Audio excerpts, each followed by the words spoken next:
Americans off of Medicaid. Oh, sorry. Sorry, the Medicaid enrollments went up to about 98 million at the peak whenever they froze the disenrollments. And then when the Biden administration discontinued that, we lost about right around 20 million enrollees in a matter of 2 years. So when you say we lose So 10 that million enrollees over a the period of freeze on 10 the years, I de-enrollments don't was see that for big the of a problem. pandemic. The freeze on the Correct. de-enrollments was because of the pandemic. So like regardless of how the Democrats or how Biden and Harris wanted to postpone ending that de-enrollment program, ultimately speaking, when the pandemic was over, they had to, right? But I don't understand why you're pivoting. I mean, I think I asked a pretty direct question. I'll ask it again now that I've responded to Well, it. I was Okay. explaining the fact that we lost 20 million enrollees in a matter of 2 years, and you're fretting about 10 million over a period of 10 years. I'm not But the sure difference between these why two the urgency. scenarios is like the reason why the likely what you're telling me is true. Like once again, still no evidence. I'm just going to take you for your word. Is because the de-enrollments were frozen during the pandemic, right? Because many individuals lost their job during the pandemic. Many individuals found themselves in incredibly undesirable circumstances because of the public health emergency and crisis. Many individuals died. Many individuals needed to go to the hospital, right? So they likely froze de-enrollment because of that, and they wanted anybody who was on it to stay on it until the public health emergency was over. Once the public health emergency was over, that policy stopped, right? Because COVID was no longer declared public health emergency, and then ultimately people were forced to de-roll, likely because either their income grew, they got a better job, they continued to work, and they no longer met eligibility requirements. So that actually wasn't an example of the Biden-Harris administration slimming eligibility requirements. That wasn't an example of the Biden-Harris administration kicking people off of Medicaid, that had met the eligibility requirements. Unlike Trump, who is now defunding it by $900 billion per the CBO, increasing premiums by 75% for everybody else that is still on it, and literally kicking 10 million people off just to further fund tax cuts that disproportionately help the ultra wealthy. So now that we've got the Biden pivot away, I mean, literally, it's just something that happens so frequently on this live. We have a name for it. Go ahead and respond to the malice of the Trump administration in actively supporting kicking 10 million low-income Americans off of Medicaid just to help justify a cut to the program to make tax cuts for the ultra wealthy significantly less expensive. How do you feel that because of the guy that you voted for, 10 million low-income Americans are now without health insurance? Well, not now without health insurance. That doesn't go into effect, I think, until the end of next year. So I wouldn't say it's imminent, but when you Okay, look at, and it's pretty clear about what, fair semantic catch. It's not even at the end of next year. That's the amount of individuals that are expected to lose it over the next 10. Semantic catch aside, because you're right on that point, go ahead and respond to the meat on the bone. 10 million people are or are already losing health insurance directly because of a decision made by President Trump. How could you ever support that? well, the bill is very clear about who's actually being cut from the program, and that's all a potential and it's all an estimate. So you say there, oh, that they're going to be, there will be cut from it. That's not necessarily true. These are all just estimates. And there's a narrow sliver of enrollees that are actually going to be subject to the work requirements, and they've got several options on how to stay on. So I don't really understand Okay. the Well, freak out mode, if you're especially when we've saying seen so many being cut before. so if you're saying that we can't make educated guess about the future by using a comparative analysis of estimates made by individuals that are deploying the scientific method and running these studies with objective means by simply evaluating policy, its efficacy and projected outcomes, then how did you know that Donald Trump would be a good president? Right? Prior to the election, if you just would ignore all potential projections of the outcomes of his policy, then you could have possibly known that he would have been the guy for the job. Or for instance, even today, right, in the last 8 months, every single macroeconomic variable inside of this country has gotten worse. And because you don't care about estimates of the future, how could you possibly justify that he's good for the economy? You wouldn't be able to do that unless you were to turn around and be like, oh, but Dean, look at his tariffs. They're going to be good in the long term for reasons X, Y, and Z. But all of a sudden, you're just attempting to give me an estimate. But I guess you don't really care about estimates. So all of a sudden, I just want to clarify, do you accept that Donald Trump is bad for the American economy? Because every macroeconomic variable in the last 8 months has gotten worse. Well, I guess if you were to look at the actual variables, they've been slight. And, the Fed So governor said he's bad for himself, the and economy inflation because has things been, have gotten worse, right? oh, what do you call 0.2 of a percentage in inflation, you really call that worse after we've seen 20% in the past 4 years? I mean, Yeah, yeah. The I don't inflation's really gotten say that would. worse, right? Oh, by 0.2%. Yeah, you Right. win on that one, I So guess. every variable's gotten worse. So Donald Trump is bad for the economy because everything's gotten worse, right? I guess if you would like to say that, I mean, 0.2% versus 20% increase in We'll inflation see. Now you're versus pulling the Biden. Biden, and now even this is And that's incredibly fine. disingenuous. And I could go through the reasons why, but once again, you're just trying to pull the "but Biden" pivot card. God, it's so annoying. Biden didn't cause that Well, inflation. that's what we do. We compare everything to the previous president. That inflation was global. That inflation happened in every country on the face of the planet Earth. In fact, America had the fastest rebound from the inflation onset by the pandemic compared to every other country in the G7 because of his policy that, of course, didn't cause the inflation, but rather soothed it because the inflation of itself was caused by mass unemployment, supply chain issues, and economic stimulus that was supported in a bipartisan nature, not just in America, but like I already said, in every country on Earth. You're going to ignore that nuance because you just want to be able to make a claim that Biden bad. But now back to what I was saying, you actually have to accept now that Donald Trump is bad for the economy because every macroeconomic variable in the American economy has gotten worse in the last 8 months. And because you already told me that you don't care about estimates, you can't make an argument that he's going to be like good for the economy in the long term because guess what? That would be an estimate. Well, I think it's glaringly obvious to the American people what these economic indicators have shown, and we've all seen pretty bad economic crises in the past couple of years. So to see a point 0.2 tick up in inflation is just it's just not a big deal to us considering what we've been through. Is what I'm saying. Would you say having like individual like consumer confidence in economic performance at a low since the crisis of 2007 through 2009 is a big deal? Would you say seeing the first dip in years in investment into American manufacturing after a boom under the Biden-Harris administration is a big deal? Would you say our GDP going down in the first quarter of this year and then in the second quarter, 52% of S&P 500 companies reporting lower profit margins than they did in Q1, where we only saw negative growth, is a big deal when no other country in the world reported GDP decline? Would you say those things are a big deal? I thought the GDP growth had increased in the first quarter, if I'm not mistaken. No, you're wrong. According to the Atlanta Federal Reserve, it went down by 0.3%.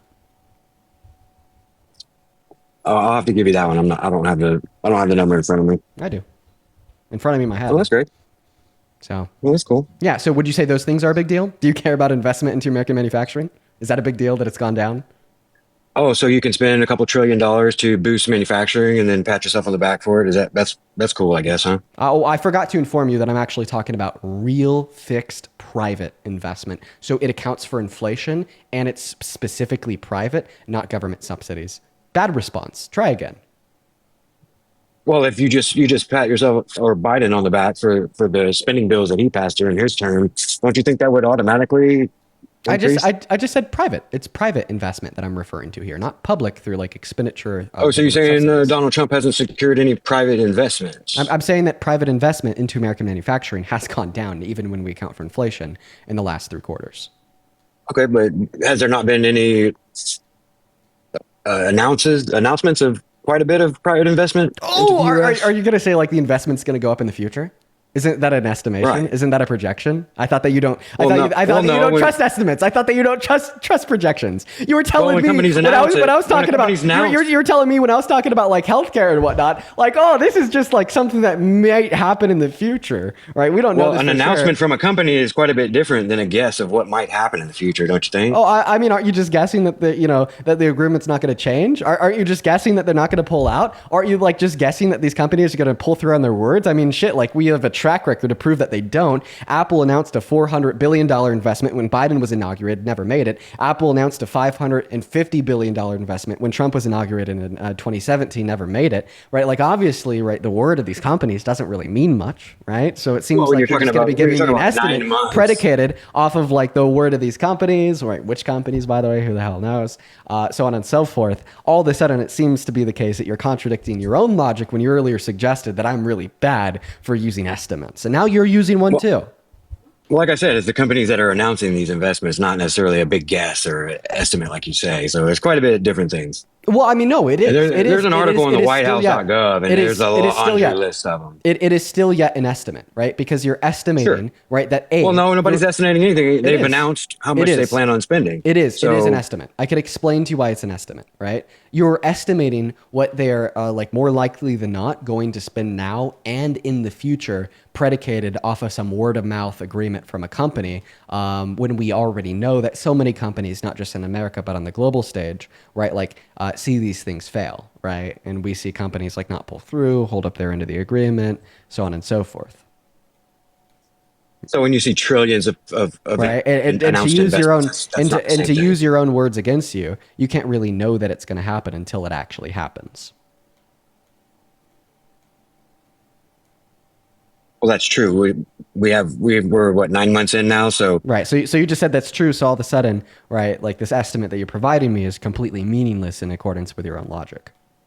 no, I'm not saying, I never said estimate. You're the one that Right. And by keeps the way, pushing like estimate, even but like the these are announcements, announced. These are even like announced. the announcements of these deals, right? They're like they state like estimated projection of like investment. Right. Okay. Self dunk. They're still announcing their investment, though. I mean, let's be real. You just agreed that they're announcing an estimated projection. I thought that you don't trust estimated Well, I projections. guess they can estimate the amount of money that they're going to spend, but announcing Right. that they're going to spend X Estimate. amount of So it's dollars. an estimate, right? If they're That was estimating, that then was it's a an estimate. roundabout way to get Wait, to you say just the said it. You estimate. just Good said it job, man. yourself. If they're Good job, estimating, man. then it's an estimate. Good job, man. Thank you. Way to take a windy little road to get to the word you wanted. Yeah, that was a Good little job, bit of a man. winding little road, but I still got to my conclusion. All of a sudden, you're giving me an estimate when 10 minutes ago you said you don't trust those. Loser. Come on now. I mean, you lagged out there. All I heard was, come on now. Oh, you know what? This is kind of my fault because I'm the one that pivoted into a conversation about the economy to use your own logic against you about you not trusting estimates. But I asked you about one thing before we got onto this conversation that, like, I don't know, you never really responded to. It was about healthcare. Do you want to finish that conversation about healthcare? Like, can I just ask you, like, an entirely new question? Oh yeah, we can go back to healthcare if you want. Yeah, for sure. Why the hell do you support the Trump administration kicking 10 million low-income Americans off of Medicaid when we already have 40 through 60,000 people that die every year because of a lack of access to health insurance? Well, like I said, if you look into the bill, it has a very narrow group of individuals that would potentially be removed from the program, and there's able-bodied, working age Yeah. individuals that have no kids. So Well, actually, that's when you kids think under 15, but I mean, yeah. right, I disagree with the so work requirement. I don't think that there should be work requirements on essential social programs that keep people alive, extend their life, extend their life expectancy, and make society as a whole better off. You know, like for example, do you think that there should be a work requirement in order to like drive on public roadways or call the cops? a work requirement to drive on public roadways. That's interesting. Well, I mean, public roadways are funded by taxpayers, right? Right. So But do you don't you think that think you would probably be working in order to own a car to be able to drive on the highway? I mean, I personally have known and will know in the future many individuals that are not working that own a car and drive on roadways. I mean, Well, that's that's not quite too a bit of unrealistic. reach. How's that a reach? I feel like everyone at one point in time has either been unemployed and driven on public roadways or known somebody that's unemployed that has driven on public roadways. Unemployed people drive. Right, but for Medicaid, that's a subset of people who are able to work but are just not working. Right. And would you support that same work requirement on driving on public roadways? People that are able to work but aren't working. Would you support that? Banning people that are able to work that aren't working from driving on public roadways, since public roadways are funded by the taxpayer. I mean, that really makes no sense. Exactly. It makes no sense to put a work requirement on an essential social program. That's kind of my point.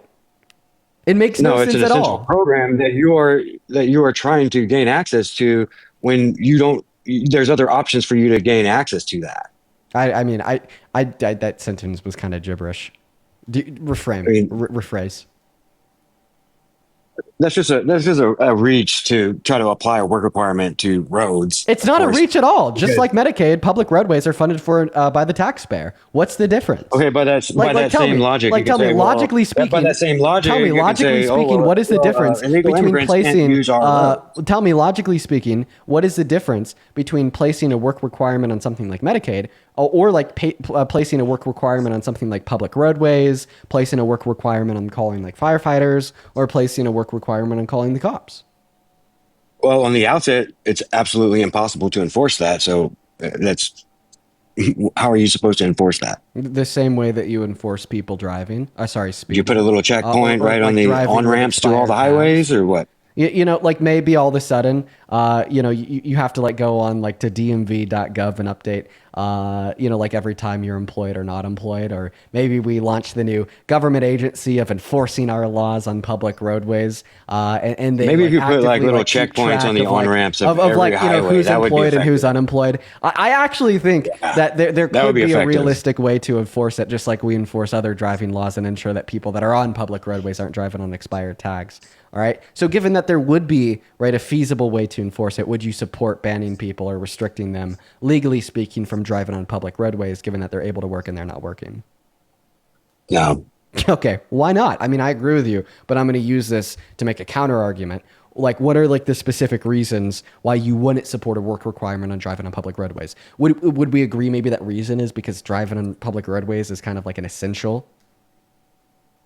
Well, other than the fact that it's absolutely not enforceable, regardless of some roundabout way that you could possibly try, So it's just not I said like if enforceable. there was like a And it has feasibly zero realistic to way of do. I It said has even if zero to do listen, with I said if there was a healthcare of any feasibly kind. So, realistic way of enforcing it, then would you support it? And you said no. So your response there can't be because it's not realistic to enforce, given well, just the because if-then just because you conditional was if it consider was feasible and roadways realistic being to enforce. just because you consider roadways being essential to travel it and trying to equate that to healthcare, being on a publicly funded healthcare program, and yeah, it just doesn't really match up. Well, you're not answering my question. You're just saying that it doesn't match up without answering my question. That question being, can you articulate the clear reasons why you wouldn't support a work requirement on driving on public roadways? Can we agree it's because allowing like anybody and everybody to drive on public roadways is kind of like an essential for them and all like makes society as a whole better off? Well, certainly. I mean, it's an essential, I guess, of what you would call it, but you can't equate that to the Medicaid program. It's Oh, not actually, I essential to can everybody. because now you've No. agreed. Now that you've agreed that driving on public roadways is an essential because of how much it can benefit the quality of the life of the people that do drive on the public roadways. Well, I mean, shit. Do I really need to sit down and give an argument for how much free healthcare can benefit the quality of life of a average low income American? But Medicaid's not available to every single American, so it doesn't equate to the same thing as the roadways, Oh, so you're saying it would equate to right? roadways if we did make Medicaid available to every American. So now all of a sudden you support universal health care for the same reasons you support universal access to public roadways. Self Oh, dunk. I didn't say that. It's not available to everybody, and it shouldn't be available to everybody. Oh wait! How could Considering you it's a free possibly service. argue? How could you possibly argue that it shouldn't be available to everybody and we shouldn't have universal health care, given the fact that you just said that driving on public roadways would be identical, right, to universal health care, and because Medicaid is not universal health care, right? I don't have an Well, you argument. said that. I didn't say that. You did. You're You did. equating You two. said that you You're can't equating equate. two You said that you can't astronomically equate. different Yes. things. No. This isn't an Two equivocation at all. astronomically different things. Okay, if this is an equivocation, then you're the one that made it because you're the one that told me that I cannot compare Medicaid to driving on public roadways because Medicaid isn't available to everybody. The implication there is that if Medicaid was available to everybody, then you would be able to equivocate these two things. And if you can't track like the very simple logic to understand how your own statement made that implication, well then I just simply revisiting the things that you say before you say them. And Well, just there's to so think many a little bit different more things. before you There's so many speak. reasons why you can't equivocate it because paving a road, has an X amount of dollars, and it's not a continuous payment over years, over years, over It years. is. So you build one road, It and is. it's there. No, So it not doesn't true. have an annual cost It other than does. slight repairs or anything. So Maintenance. Maintenance. your Maintenance. comparison's absurd on its No, face. no, no. Anyway, What but you just said I'm is wrong. entertaining you. What you just said is wrong. It's not build a road, then leave it. Go talk to any geotechnical engineer, and they'll tell you that like factored into the cost of like operating. I mean, public you're roadways really is trying millions of hard to repair. make these make sense, and I mean, Wait, I'm just telling you that you're wrong. It just doesn't make sense. Okay, well, I'm sorry that like you just don't know the facts, but it's a fact. That, Well, I'm sorry like, that operating public reasonable roadways isn't guardrails on one-time a cost. publicly funded program is not Wait, crazy. why? I don't understand. I don't understand why you're not responding to what I just said. You just tried to argue that like the cost of public roadways is a one-time thing. They build it, then they leave it alone. No, that's not. Oh, true. I said other than ongoing maintenance. Okay, right. It's just boring. And why do they have It's to just do ongoing boring to try and maintenance? equate. Why do they have to do the ongoing It's so maintenance? boring. Why do they have to do the ongoing maintenance? So it doesn't fail. But like that's not what I'm asking you. And why would it fail? What would make it fail? Would it possibly be the cars driving on it? Right, but So the way you're trying to equate it, that like a road that has like we would less have to cars rebuild that road. Would you argue? You're trying- Could you agree that like less cars driving on a public roadway would require less maintenance, therefore less expenditure than more cars driving on a public roadway, and that with more cars that drive on a public roadway, you have to spend more on said maintenance? For your equivocation to make sense, we would have to rebuild that road responding to every what I'm single saying. year for that to make even remote sense. Okay, actually not at all. Would Can you respond agree to what that I said? to rebuild the road every single year? Sir, I'm muting you because you're not answering my question. I'll go ahead and repeat it one last time for you. Can you agree that the maintenance cost of a public roadway only increases the more cars that you have drive on it? Because when you have more cars driving on a public roadway, they do more damage to the road. Right, it would. Boom. But in order for you to make that an equal equivocation, basically my argument would be you'd have to rebuild the road every single year. Okay. I mean, Because I don't see it from my you're getting the same cost every single year. I don't see it from my perspective. But like if you Okay, just well, of want course you another, don't. if you want to, You tried really hard to make it equal. if you want tried really hard. well, I mean, I could just give you like another example of a social safety net that'll seemingly like answer to your demand. Right? Because like every time you call the cops to like show up to your house to report vandalism, break-in, crime, so on and so forth, right? Like there's money being spent on that call, right? Every single use, just like the hospital, which I think was like your big issue. So would you therefore say, because this is a better example to align with your demands, that you would support having a work requirement on accessing, like calling the police force? Well, you don't really have any options to call anyone else other than the police force. Yeah, So just like trying to if you equate fucking- that to medical care, Just like if you have break your arm, you don't have for any different other medical options care. to show up to anywhere else besides the goddamn hospital.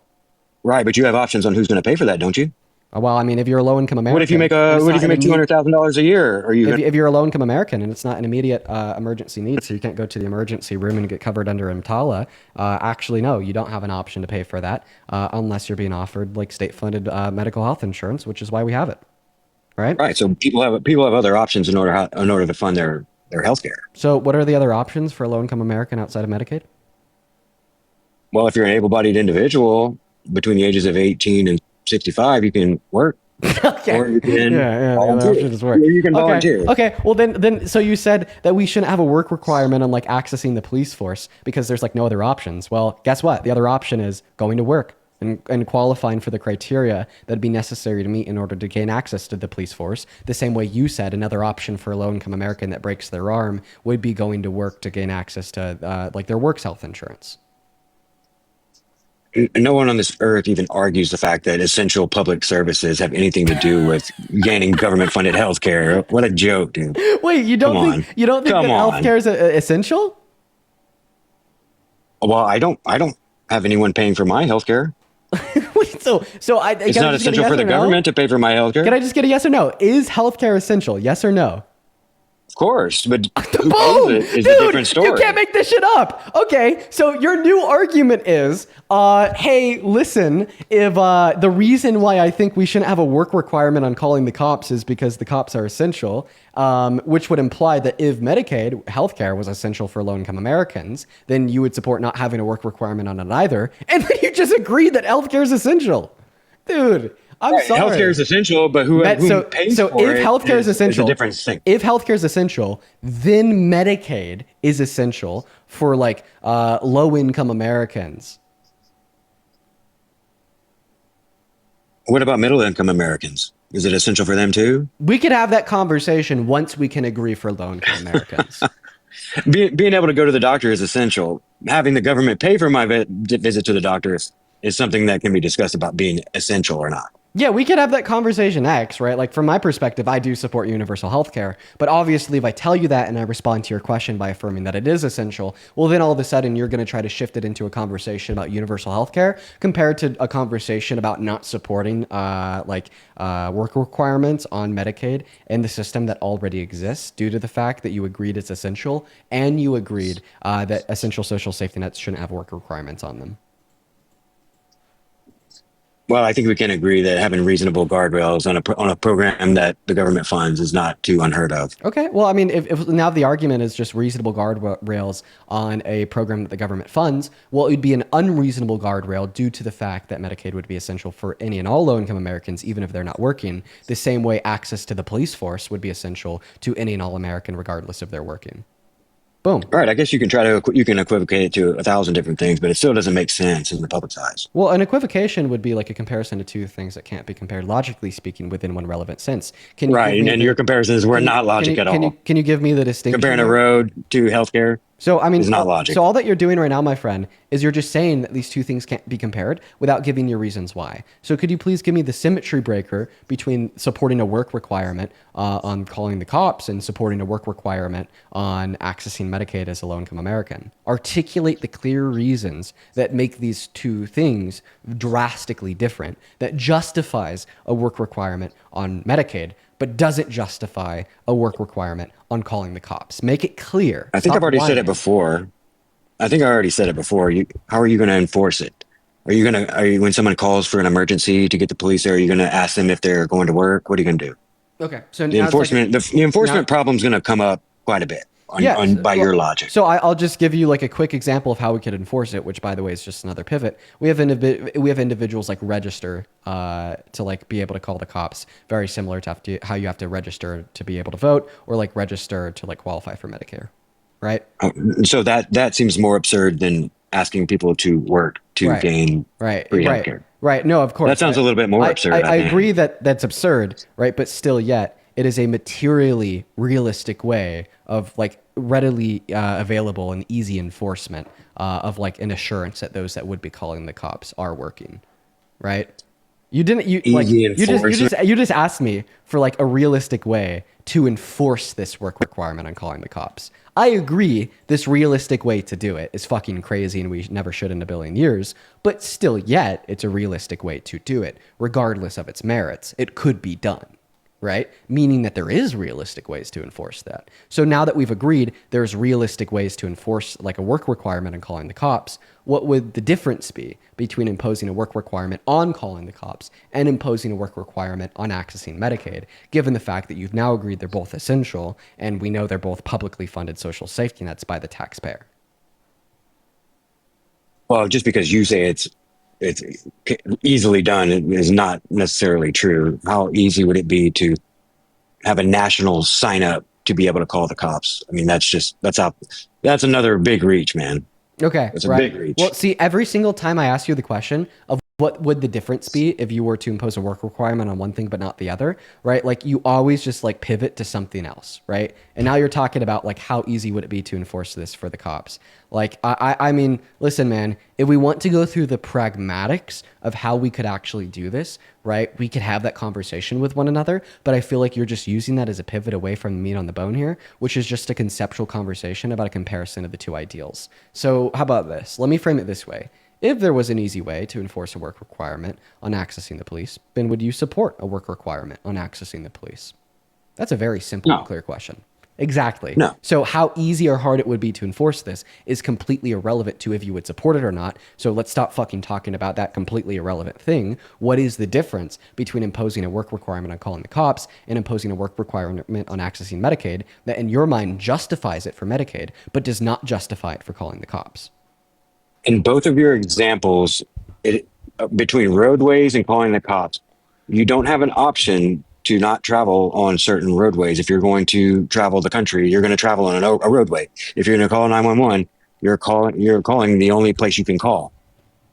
to try to equate that to healthcare when there's many options of healthcare, and if you qualify for that program, you qualify, and if you don't, you don't. Okay. So having what are reasonable the rules to be able to qualify for that program so now you're is just just saying not that unheard of. Like I so you're said, just saying that there's no other realistic way to access like this necessary service. So what are the other realistic ways for like low income Americans that can work that aren't working to access right the necessary service of healthcare?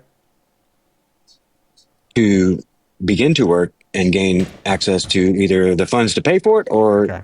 All right. meet the So requirements to then you're saying become part of the program. the other thing, the other option for a low income American that can work that isn't working in order to access healthcare would be to work so then they could qualify for Medicaid, right?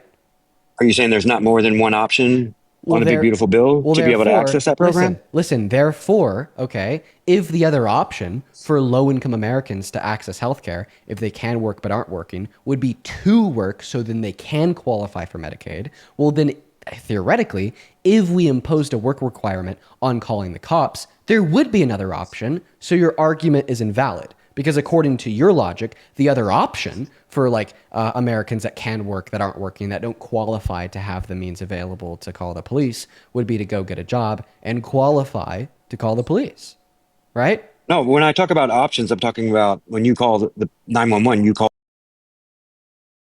the road to Exactly. dry them. Okay, exactly. Just like if you're a low income American that's able to work, that can't work, there's no other fucking like body to rely on to access healthcare outside of Medicaid through the federal government. Oh, so Medicaid's the only body to rely on for health insurance? Is that what you're saying? Yeah, for low income Americans that can work that aren't working, where the hell else are they supposed to go? Well, you can volunteer. There's several options to be able to qualify for that option. Exactly. There's other options. And now it's about like other options to qualify, right? Another option to qualify for being Right, able to you're call the conflating the cops two. if I'm calling talking the about cops had a options work to requirement on it, right? Would be to go out and work.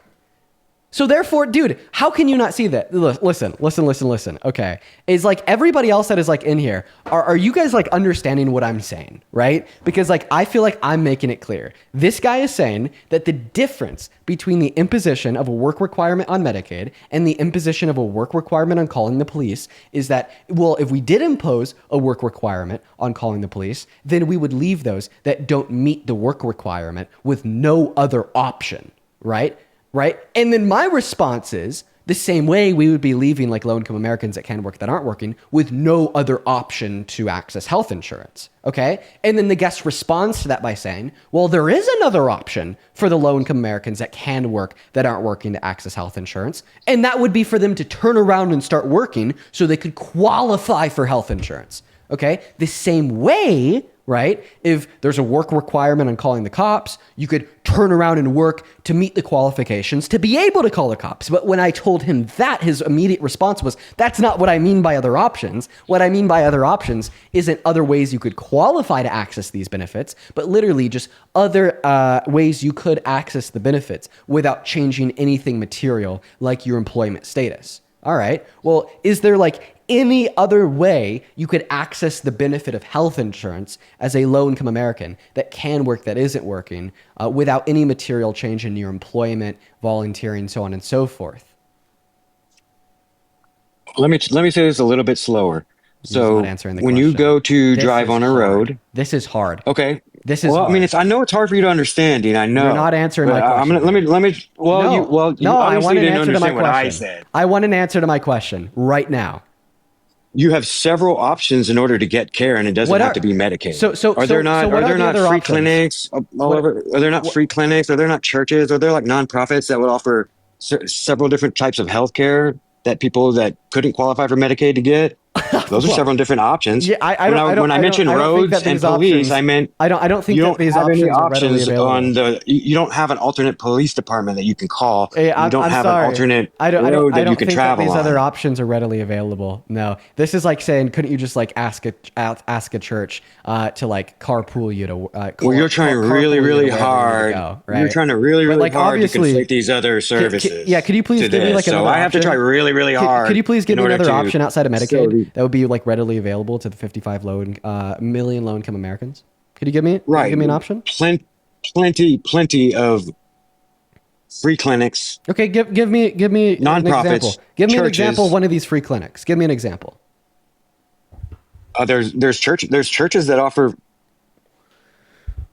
flu shots and I'm sure dude, checkups, and dude, I've exactly. seen Fucking several. flu There, shots. Nice. so I don't think you're a telling me flu there's shot's no gonna such help thing. you if you're having You're heart telling me there's no such palpitations. thing as a nonprofit free clinic. You tell me there's no such thing in the I United States of I'm America. absolutely telling you that there's no such thing as readily available free health insurance for low-income Americans that can work that aren't I working didn't say outside of readily available Medicaid. free health insurance, but Exactly. So then there you're are talking several. about something else. Like even like these free fucking You said health clinics. insurance. Listen, I'm not personally. There's readily available I'm not health insurance personally. all over the place. I'm not personally right. Familiar with any free clinic. I've never seen a free clinic before. But what I will say is that a free clinic seems to be more like urgent care, right? There's a big difference between urgent care and going to the hospital. The most urgent care can do is like maybe an EKG on your heart. Like seriously, they Oh, can't so now we're stitch. getting into semantics on what the clinic can provide, what services the clinic can provide. Actually, yes, right? Because Since I've I met the myself, requirement of what you no, said, it's not meeting the. now we've got It's to take it not. a step further It's and not meeting the judge them requirement. on the services they provide. It's not meeting the requirement because of the services that they provide. Like I myself, right, have Oh, like okay. So we just move the goalpost it's not until moving. it doesn't meet the requirements. It's not moving the for goalposts. Dean. It's not moving the goalposts if it's not like a readily available alternative to begin with because they don't provide similar services. Not at all. Well, when you don't qualify for a certain program, you've got to find the next best readily available program, right? So now you're agreeing that they're not the same thing in the slightest, and there is no other option. Got it, right? No, I'm just saying you can Thank find you. the next best option. Thank you. Well, guess what? There is no next best option for going to the hospital and having health insurance cover your bill if you break your arm. Okay, if like seriously, So if one goes to the hospital and they're uninsured, is it not paid for? I want to task you with something here. If it's not emergency, no, they don't, right? Oh, So, really? So there's no such thing as emergency Medicaid then? God, I just said if it's not emergency, then you're like, oh, really? But what if it's emergency? Holy Oh, so fuck. you can't go in. So you can't go into the ER right now, get care, and it'd be covered, Hey, is the ER? even though if it's Hey, what does even ER though it's stand not for? classified Hey, as an emergency. hey, what does ER stand for? If I cut my finger and go into the emergency room, I'm still going to get care. I want to ask you a question. What does ER stand for? Emergency room. Just because the name of the building doesn't match you. Thank you. the height of the injury Oh. doesn't mean it doesn't count. No, if it's not an emergency, they'll just refer you to a primary physician. No, if I cut my finger and I'm bleeding and I go into the emergency room, they'll fix it. And it'll be paid for by emergency Medicaid. Okay, if you cut your finger and it's bleeding, they'll give you a fucking Band-Aid and they'll turn you around, right? Just like a CVS. Okay, so I got you then. So that's the same. Right. But That's no, the same coverage no, then. If it you're on is- Medicaid, that's the same right, coverage. is- Because I can go into the emergency room for every single thing I need. And actually, like I don't even know if they'll do that. Actually, no. If it doesn't qualify as emergency services, then you'll get billed. You see how hard I had to reach to try to make it make sense, kind of like like what you were doing. If you go to the ER with something that doesn't qualify as an emergency, right, then it's not covered by Medicaid under EMTALA. Well, I think they figure out that after the fact rather than while you're there. Well, I mean, I think that anybody with a brain would be able to understand that a paper cut's a non-emergency. Oh, so you would turn someone away at the hospital if they were bleeding out of their finger? Well, the thing is they either tell you like this is what it's going to cost you, and then you get to decide if you want to leave, or they'll do it and then they'll bill you. Okay. Well, that conversation kind of got off the rails, buddy. Yeah, got off the rails because you're fucking stupid. Oh, okay. Yeah, you're trying to act as if, right? I'm stupid, but you're the one. Millions You're the of one low-income proposing Americans. work requirements to travel on the road. Good job, buddy. You're acting as if, right? Like 40,000 through 60,000 low-income Americans die per year because of a lack of access to health insurance because they get a fucking paper cut on their finger. No, like the big issue, right, with like why I consider Medicaid to be an essential social service, right? That like doesn't have like any like relevant alternatives for like covering that same level of care, like free clinics, which by the way, I've never personally seen one, is because like people are dying from things that are like easy to treat that could be prevented, but they're not prevented and are allowed to develop because they don't have healthcare. Therefore they can't go to the hospital, right? We're like talking about like early stage melanoma here, right? We're talking about like early stage pancreatic cancer that goes unseen. So you're because they saying can't someone get their with annual cancer physical. that is low income would not qualify for Medicaid? Oh, well, actually, it'd be Medicare in that circumstance because it's a disability. But yeah, no, sure. There's actually particular types of cancer that don't qualify you as unable to work in accordance with the Social Security handbook. Right. right? Which means that they So wouldn't someone with a qualify for disability Medicaid. isn't required for the work requirements for Medicaid. Right, but what I just told you is that it doesn't classify as a disability under the Social Security Handbook, What doesn't? like many forms of cancer. Oh, it doesn't qualify as a disability, but it is like a terminal illness, right? It's terminal illness. I mean, so like the language for So you're telling me cancer the wouldn't the qualify you language for the language Medicaid, for Medicare, anything like that? the language. So in order to qualify for like Medicare under disability is to like meet the classifications of the Social Security Handbook, and like specifically inside of the Social Security Handbook, they determine like what medical ailments can allow you to qualify for like disability or not, predicated on if you can still work. Right? Like for instance, I'll give you an example. I have a friend So right you're saying now. people can work I'll give with you high stage cancer? I'll give you an example right now. I have a friend. His name is Adam, right? And Adam right now is dying from cancer. If you've watched my stream for like a while, right, you're familiar with Adam because I've had to do right alongside like my friends Parker and Matt like multiple fundraisers for Adam because he does not meet the Social Security's definition, the Social Security Handbook's definition of disabled, even though he's like literally dying of cancer as we speak, right? So no, quite frankly, the system's fucked. There is many examples of like preventable illnesses, right, such as many forms of cancer that could be nipped in the bud and taken care of because of access to preventative care by like allowing low-income Americans, regardless if they're working or not, access to Medicaid to go to an annual physical and get checked up on when they need it, right? That are then allowed to develop and put them in a situation where their life expectancy is significantly reduced. And that's why I think that systems like Medicaid, right, are so necessary. And I mean, just like for everybody watching, just think about how like truly dystopian this conversation is. All right. Like I'm just literally trying to convince this idiot, right, that maybe, right, we shouldn't have defunded Medicaid by $900 billion and we should keep those 10 million low-income Americans having their access to it because it'll keep them alive, it will extend their lifespan, as well as it will keep more people out of the emergency room by preventing the emergency before it even starts, which saves our government money and it reduces wait times inside of the ER. But then no, he's like, no, we really need to cut Medicaid by $900 billion. We really need to give the big middle finger to low-income Americans because I just really need the top 1% to get 3% back per year in taxes because I suck on the boot all day long, right? The Well, I don't fact of think the I said matter any of is, that. insofar in our conversation, you have not been able to effectively demonstrate any relevant distinction between the necessity of a program such as calling the police and the necessity of a program such as accessing healthcare as Medicaid, right? And in all of your attempts to demonstrate any relevant alternative to accessing a hospital through Medicaid for a low-income American that can work that's not able to, you've been unsuccessful. And you've just kind of been throwing, right, examples out there of like free fucking, let's see here, like I don't know, like free urgent Like care. nonprofit health Even though clinics. I've never Come on. seen a nonprofit health clinic exist ever. And like a nonprofit health clinic, if it did exist, sure, they might be able to give you a flu shot, but they're not going to be able to give you an annual physical and like check up on like relevant like dispositions towards preventable illnesses. They'll just be able to maybe get your blood pressure, take your height, and do an EKG at the most.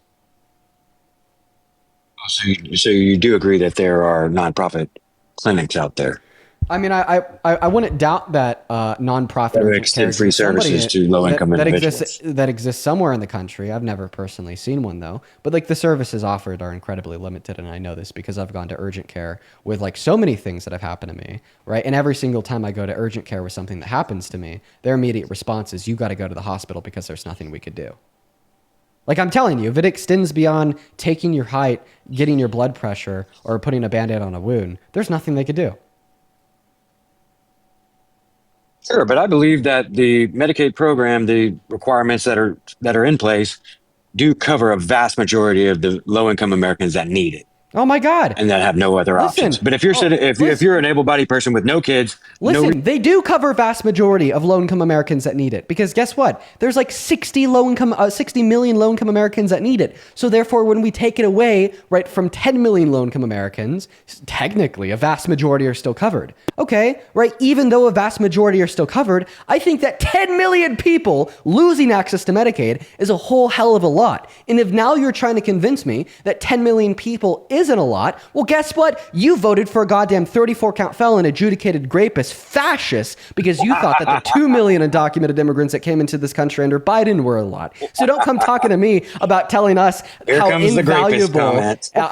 invaluable the lives of 10 million low-income Americans are. You absolute POS. well, it wasn't valuable a couple of years ago when 20 million dropped off. So I thought that I already explained that to you. It's kind of hard to scream about that. You're not up here to seek truth. You're not up here to be productive. I already explained that one to you, old man. I'll go ahead and explain it to you again since I understand you forgot, right? The fact of the matter is, right, that's because the extension to postpone people no longer qualifying for Medicaid, during the pandemic was ended because the pandemic was over. And a lot of people were therefore ineligible for Medicaid after that because they no longer met the maximum income eligibility.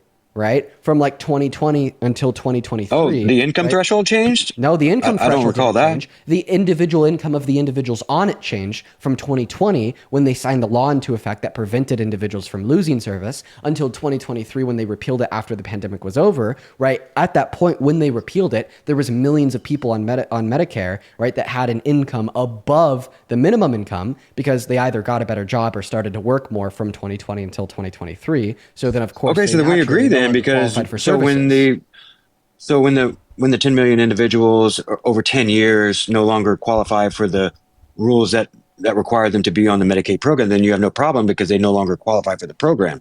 So why are we arguing about that? Well, one is changing the rules and reducing the amount of people that do qualify via the imposition of an unfair work requirement on a necessary social service net. And the other isn't changing the rules and is just simply lifting a bar that prevented individuals from disqualifying for it, even if they no longer met the eligibility requirements that existed before.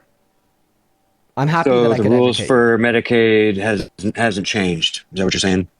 Yeah, from like 2020 until 2023, the like requirement Right. rules So for to be on the didn't Medicaid change. program, the rules haven't the requirements haven't changed From at 2020 all over until the years. 2023, there was no like federal change in like the rules of requirement. That like No, I'm talking forced about them to in lay people history. off. They've always been the same in history. There's never been updates to Okay, well, identify I don't know. I don't ways understand. where it So could now be you're more trying to shift efficient. the goalposts further because we're talking about I'm 2020 not shifting the until goalpost. 2023.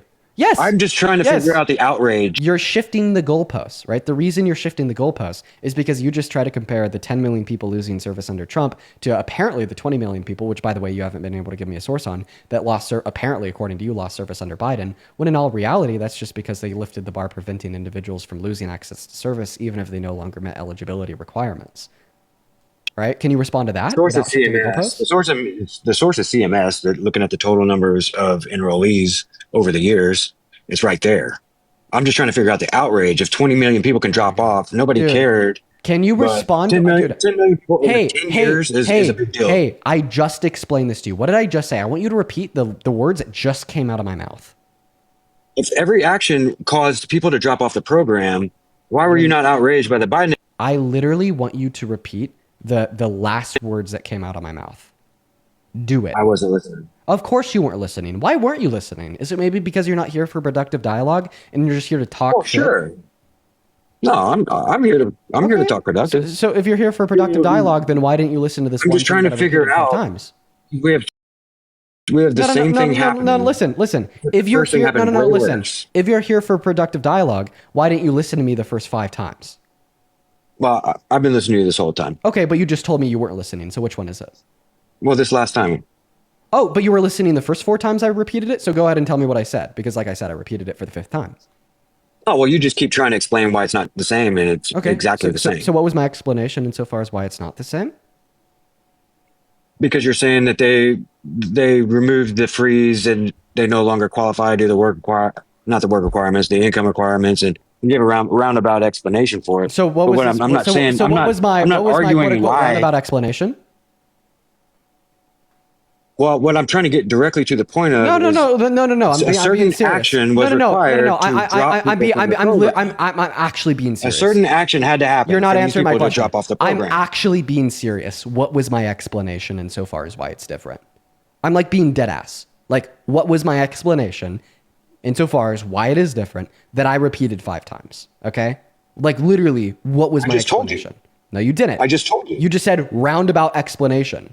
You labeled it a No, roundabout, but you didn't explain what it actually was. I want you to explain what it actually was. I told you that you said that they removed the freeze that caused people that were possibly outside of the qualification range of the Medicaid program, which then caused them to drop off the program. Okay, I'll re explain it for the Right? sixth and final time. I want you to listen incredibly close this time, okay? So, the reason these two things are different, right, is because when people lost Medicaid under the Biden Harris administration, they weren't doing so because the Biden Harris administration changed and reduced the eligibility requirements to include less low income Americans, right? Like Trump is today, which I think is incredibly evil and incredibly regressive. The reason why individuals lost Medicaid is because they just no longer qualify for it. I mean, if you want to consider that into like losing Medicaid, well, then people lose Medicaid every single day in this country, right? Because guess what? They no longer, right, make below the certain threshold legislated on by their state nor the federal government, as they're now making more, as they have gotten a job that pays them more, or they're working more hours. All I'm trying to say is that an action had to be taken. So they could have just left it in there and let. Okay, right? So can you respond to that explanation? If you can't respond to that explanation, I'm going to kick you. Right? They just made more money Do I need to and no longer respond to qualified an for it. explanation? Do I Yes. need to respond? What do I Yes. need to respond Because about? obviously people losing Medicaid because they're just making more money now and they no longer qualify under the eligibility requirements that were left unchanged is significantly different than Donald Trump Oh, maybe because they went to work? Maybe because they got a job? changing the eligibility requirements by enforcing like a work requirement for all low income Americans. Like those are just like two, right, conceptually distinct and different ideas, right? Because one is harmful to low income Americans, right? And like one isn't really changing anything to do with who qualifies as a low income American. It is just simply kicking people off who are no longer low income Americans in accordance with their guidelines. Well, just because you disagree with the actions that caused it doesn't mean that it still didn't happen. Okay, right? I'm not saying that it didn't happen, but I'm saying I don't really care that it happened, right? Because it Isn't was the expected argument to for happen. 10 million people And why dropping it off? happened is because people just started making more money. So then they no longer needed that service, right? Like I think that these two things are completely different. Like it was natural, normal, and expected, right, to think that a freeze that was implemented because of the pandemic on Medicaid disenrollments would stop when the pandemic stopped. So why is everybody appalled with the expanded tax credit subsidies are expiring and they won't renew them? Because they were enacted during the pandemic Okay, like which and it's no ones? longer here. The expanded tax credit subsidy, the ACA. Okay, talking about the ACA. So I have a question. Was Obama president during the pandemic? Thank you. We're gonna go ahead and move on to the next guest. Just because that guy wasn't listening to a damn word that I was saying. Go ahead and hop inside of that queue if you happen to be a Trump supporter. We'll happily get you loaded up into the box. What if just a totally like disingenuous caller? Hey, welcome in. Do you support Trump? All right, they're not here. Go ahead and hop inside of that queue if you happen to be MAGA. We'll happily get you loaded up into the stream. All right, we're gonna go to move on to Eleanor. Here we go. Oh boy, what a dense old man. You know, I feel like sometimes, honestly, like I'm just like trying to explain these concepts. I'm trying to have a good dialogue, right? And like they're just not here for it at all. And like when they kind of hit that point of just like shutting down because they don't know what to say, because if they say anything, then they're gonna have to conform to reality and reject MAGA and reject Trump. They just don't do it, and then they just repeat themselves 10 times like that. Like actually, like chat, how many times did he repeat himself? Well, so many people lost service under Biden. Why are you outraged about that too? And then I'm like, well, it's because the reason they lost service is because they made more money and they no longer qualified for Medicaid. And the reason they all dropped off at once is because of pandemic era policy to limit, right, anybody from disqualifying for Medicaid, right? And then he'd just be like, well, why aren't you outraged by it? Unreal. Go ahead and hop in that queue once again if you're an American adult. We are struggling here tonight, folks. Angel, thank you so much for the $10 over on Venmo. Angel says, I'm a U.S. Marine veteran and my mom was deported while I was on active duty. I sent you a message on TikTok. Best wishes to you. Okay, Angel, I have to check that out. I actually remember you sending me a Venmo about this a while back. I'm really, once again, sorry to hear that happened to you, man. That just, like, seriously super terrible. All the prayers in the world to both you, your family, and your mother. We got that next guest loading up in that box right now. You know, dog walking Trump supporters all night long. Already feeling a little bit defeated because of just how terrible that last guest was. Victoria, thank you for the $10 over on Venmo. Victoria says, thank you. My mom passed from cancer while disabled, and we still had to help pay for her treatments. Our healthcare system is terrible. I couldn't agree more, Victoria, and I'm really sorry to hear that about your mother. We need better healthcare in this country, 110%. Thank you for the $10. As well as Taylor, thank you for the $5 over on Venmo. Brianna with a 5 as well. Callie, thank you for the $10. I really appreciate you so much for the love. Serenity with the $10. Aspen with a 5. Maze with a 10. Appreciate you guys. What's up? Do you support Trump? I do not, but my husband does, and he's the one that wants to debate you. Okay. All right. Hello, Daisy's husband. I'm Donovan. Sorry. What's your name? Donovan. Donovan, okay.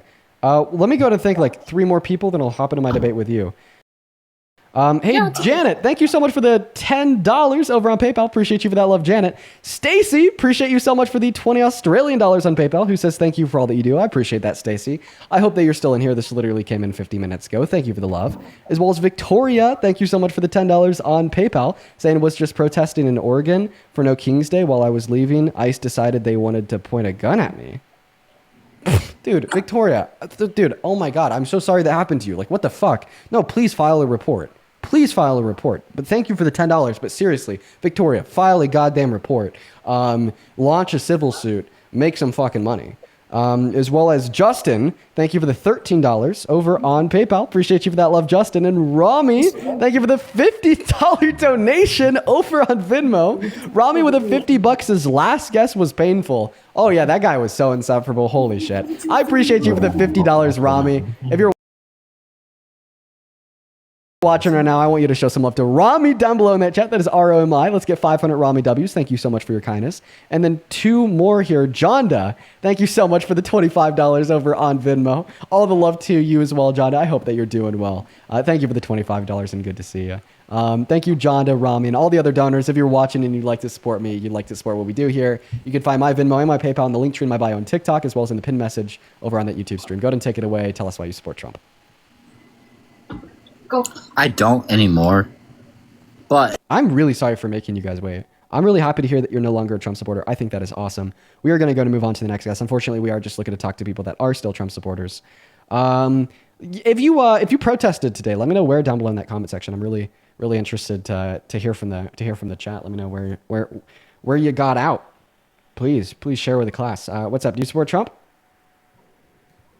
Hello, Trevor. Are you here? Nope, Trevor's not here. We're going to go ahead and ban Trevor, and we are going to go ahead and move on to that next guest. We got Michael connecting to the stream. Here we go, folks. Yo, Kenna, appreciate you for that Dragon Crown. Okay, it doesn't look like Kenna loaded up. Moving on to the next guest, Griffin. Okay, it looks like we have a lot of people in Boston. A bunch of people in Wyoming. Hell yeah. That's fire.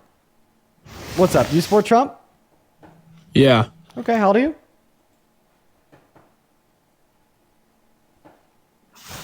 How old are you, Griffin? Griffin, I can't hear you when you leave the TikTok app. Can you come back, please? I support Trump. Okay. How old are you? Oh, 25. All right. Tell us why you support the worst president of your 25 years of life. He left. Bruh. Dude. All right. We're going to move on to the next guest. Motherfucker. What? What's going on? Can't find a Trump supporter. Yo, Christopher. Dude, good to see you again. Thank you so much for the $100 over on PayPal. Holy fuck, Christopher. Hope you're doing well. Let's get 1,000 Christopher W's. And Christopher attached the same message here that he's attached to a handful of his last donations. Let's go ahead and read through it together. I fucking love this Christopher guy. Update immigration paths. The paths that exist exploit all. We need more than just updating processing speed or mass amnesty. We need more available paths to be here legally. Update legal paths. You're a hero. Christopher, I'm going to say this with my chest. I legitimately think that you are a hero because you are so fucking dead set on achieving this goal. It is admirable. I'm being so like dead serious, Christopher. It is incredibly admirable. I think a lot of us could take some inspiration away from you and just how fucking convicted you are and dead set you are on achieving what you believe in because it is better for the country and better for the world. You're awesome. What's going on, Flight? Do you support Trump? Flight's not here. Maya, hello. I'm going to go ahead and send you an invite to unmute. Are you MAGA? Yeah. Okay, how old are you? 18, What year were you born in? 2007. All right, we'll hop into the debate. Let me thank two more people before we do. Sydney, thank you for the $50 over at Venmo. Let's get 500 Sydney W's down below in that chat. Thank you for your kindness. All the love to you. Sydney with the $500 says, sorry for your struggle with the guests on this stream. I led my local No King's Day protest today. Dude, good shit for you, Sydney. That is awesome to hear. Sydney also says, thank you for inspiring me to get more into activism and fighting the good fight. I appreciate you. I appreciate you too. Thank you for doing your patriotic duty and even organizing an event. You're fucking awesome. Show some love to Sydney. As well as Mallory. Show some love to Mallory for the 14 Canadian dollars on PayPal, who says, Dean, what's your opinion on furries? Well, I don't know. My opinion is it's never something I could really see myself doing. But who am I to say it's not what other people should be doing? You know? Like, it's kind of something that I never do, but of course, if that's your interest, I respect it, right? It's obviously not harmful to anyone. Go ahead and take it away, Maya. Tell us why you support Trump. Well, I honestly just came up here because I had a question. Okay. You don't want to debate about why you support Trump? Well, no, but I had a question. Like, it was about that, but I just had a question. Okay, I'm sorry, Maya. I just for the night, I am gonna be enforcing the rules super black and white, either following the rules and get to therefore stand alive, or breaking the rules and therefore get kicked, right? Just so we can hopefully keep a flow of debates. And I'm also not gonna lie, I feel like my temper is short this evening, and I don't want to disadvantage my own mental health by having to deal with trolls and whatnot that'll inevitably be on the live to a higher disposition due to the fact that the rules are kind of gray. You know what I mean? What's up, Gregory? Do you support Trump? I do. Okay. How old are you, Gregory? I'm 18. Okay. All right. And you're a columnist, so you do journalism? Yes, I actually write. Very interesting. Have you ever written about Donald Trump's declaration of war on American cities, or his 4 violations of the Constitution in the last 8 months, including but not limited to the First Amendment, the Second Amendment, the 14th Amendment, and the 22nd Amendment? So have I written, can you give me a specific event so I could say if I have or haven't written about that? Because what you referenced is a ideology and not a specific event. But I could tell you that, have I written about Donald Trump's deployment of the National Guard to different cities in the United States? Yes, I have. Well, I mean, for instance, you're conservative, right? Conservatives care about the Constitution, freedoms and liberty, right? Yeah. So when he signed Executive Order number 14160 into law, that illegally infringed on the 14th Amendment by trying to ban birthright citizenship. Can you remind me what Executive Order 14160 was? I was in the middle of it. I got you.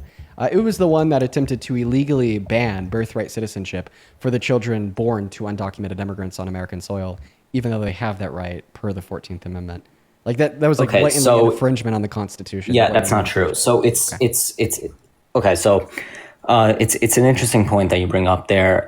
Number one, I was not in favor of that executive order. I was not in favor of Trump declaring it that's number one. But to say that the 14th Amendment protects birthright citizenship for undocumented immigrants on U.S. soil is also a stretch, because I don't believe it is up to you to decide that. It is up to Congress to decide that, unless the Supreme Court would rule that would rule that the 14th Amendment protects birthright citizenship for undocumented immigrants. So they did. No, the Supreme Court did not rule that birthright citizenship is protected for undocumented immigrants in the United States. They actually did. They actually did. So this was Can you U.S. refer to me to the case? Yeah, this was U.S. versus Wong Kim Ark in 1898, I believe. And like most of the No, that was documented immigrants. That was not undocumented immigrants. Well, if you Completely different case. if you're going to interrupt me, I won't be able to finish the point. Sorry, my apologies. Okay, so I understand that Wong Kim Ark, he wasn't an undocumented immigrant.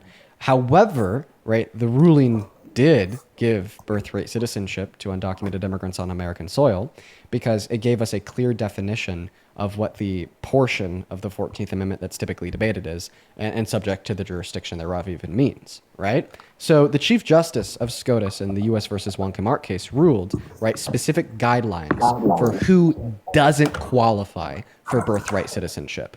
And the Chief Justice, alongside the other SCOTUS judges, gave 3 specific categories of people that do not qualify for birthright citizenship per the 14th Amendment and the first section of it because they're not subject to the jurisdiction of U.S. law. Those three specific categories were Indigenous Americans, members of militant invading troops from other countries, and foreign diplomats. Now, of course, later Indigenous Americans got birthright citizenship because of federal law, but still yet, undocumented immigrants don't fall under either of those 3 categories, meaning per the U.S. versus Wong Kim Ark ruling, they do have birthright citizenship. And this was actually like indirectly reaffirmed in 1989 in the Plyer v. Doe SCOTUS case, where undocumented immigrants sued the American government for not giving them free preschool, K through 12 education, right? And then SCOTUS inevitably ruled that they actually do get that under the Constitution, particularly because of the Equal Protections Clause of the 14th Amendment, right? You have to like give everybody equal treatment, equal protections, and because our government gives, right, American children a free education, K through 12, well, therefore, because of the Equal Protections Clause, they also have to give it to the children of undocumented immigrants. Why am I bringing this up, right, if it has nothing to do with birthright citizenship? It's because the Equal Protections Clause of the 14th Amendment uses that same language. You're subject to equal protections. You have that right given that you're subject to the jurisdiction of the United States, okay? Right, so in ruling that they can access the right of equal protections under the 14th Amendment, they are ruling that undocumented immigrants are subject to the jurisdiction thereof, which of course would also affirm that they are subject to the first section of the 14th Amendment, that being birthright citizenship. So considering the U.S. versus Wong Kim Ark case of the 19th century and the Plyer v. Doe case of the 20th century, it becomes incredibly clear that yes, there is case law over 100 years old to justify that undocumented immigrants are subject to birthright citizenship. Okay, so, well, the case in U.S. versus Wong Kim Ark, just because it specified 3 different groups that were not subject to the birthright citizenship clause, does not mean that other groups were not. For example, illegal immigrants necessarily during the I forgot what year, but in the 19th century, were not. Sorry, you were wrong. Right, those were the 3 explicit groups set out by SCOTUS. They basically said, if you're not in either of these 3 explicit groups, you have birthright citizenship. No, they said they used them as an example of groups that would not get birthright citizenship. However, illegal immigrants were not even in existence in the 18th century. There was no such thing as undocumented immigrants. We didn't have an undocumented immigrant process in the United States. So therefore, the SCOTUS cannot rule that they were. Wait. So you think in the 19th century, nobody was in America without any documentation? It was, no one was an illegal immigrant in which the U.S. would be deporting them because they had no jurisdiction in the United States. Okay. What do you think that section of the 14th Amendment means, right? Any person born on American soil and subject to the jurisdiction thereof is a citizen of the United States of America. I take that statement and subject to the jurisdiction thereof mean just being subject to the laws of the state. What do you take it to mean? I don't think I'm the person to interpret that. I think Congress is the person to interpret that. No, Congress doesn't interpret the Constitution. That's SCOTUS. in courts, right? And by the way, if you just want to like wait on the ruling of courts, right? Like not only do we have like Plyer v. Doe that explicitly ruled undocumented immigrants are subject to the jurisdiction thereof, but we've also had many federal courts explicitly rule that Donald Trump's executive order was unconstitutional and in violation of the 14th Amendment. You're cooked. Okay, so SCOTUS once again did not rule. You still haven't shown me a case in which SCOTUS ruled that Donald Trump's or any sort of order that prevented the giving of citizenship to undocumented immigrants. SCOTUS did not rule. Yeah, and they don't need to for my point to be proven. Okay, well, if no, of course they have to, because if they haven't. Yeah. So if something is unconstitutional and SCOTUS didn't rule it as unconstitutional, but you're telling me it's unconstitutional, but as of now it's unconstitutional. Unconstitutional things happen all the time that SCOTUS doesn't rule on because they either already have or they just pass it down to some. No. If SCOTUS were to rule something that was unconstitutional, and the executive branch or some power of government were to rule or perform it regardless of the SCOTUS's ruling, then there would be further action taken by the Supreme Court. Not okay. So if SCOTUS rules something as unconstitutional, then the person continues to do that unconstitutional thing. Sure, like the courts will take action, but this like is completely irrelevant to the debate on if Donald Trump's executive order was unconstitutional. In my incredibly compelling argument that it is unconstitutional because of case law ranging from U.S. versus Wong Kim Ark to SCOTUS case law in U.S. versus Plyer v. Doe in 1989, where they unanimously agreed that yes, undocumented immigrants are subject to the jurisdiction thereof, as well as a common understanding of what the subject to the jurisdiction thereof means, alongside the univocal rulings of federal courts on this specific executive order. My point is clear. My argument is sound, and this is the take unanimously of like vast majority of all constitutional scholars. Like, where do you think I get the take from? I get it from them. So don't say the vast majority, because that is false. That is also false. And demonstrate to me any reason to believe that the vast majority of constitutional scholars believe that undocumented immigrants do not qualify for birthright citizenship under the 14th Amendment. Go ahead and prove that. Go ahead and prove that. I'm not trying to prove that the vast majority of constitutional lawyers do or do not believe in something. That's a stupid argument. That's proof to me that the vast majority of constitutional scholars believe that. You can't, because there has been no study conducted on it. Yeah, for sure. I can. And me doing that would be like, because I could only maybe name like 3 constitutional scholars that think undocumented immigrants aren't subject to the jurisdiction of the United States, and they give no clear definition of why they think that, and they're all pretty disgraced, right? So if I could like only like really think of like 3 like constitutional, if I could like really only think of like 3 constitutional scholars that disagree with that notion, right? That's obviously going to like set the precedent for a very strong inductive case. That like vast majority of them would agree that yes, they do have access to birthright citizenship. Go ahead and unmute.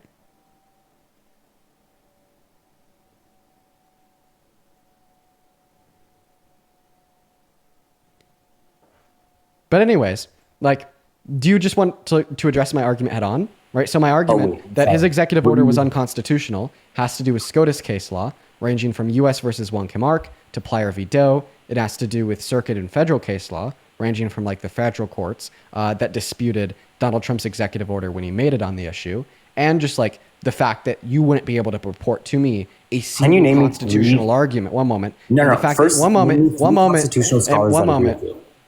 3 constitutional scholars that agree with me? Yeah, I'm just curious. Sure. Let me go ahead and hop on Google and look them up. Thank you so much. Constitutional.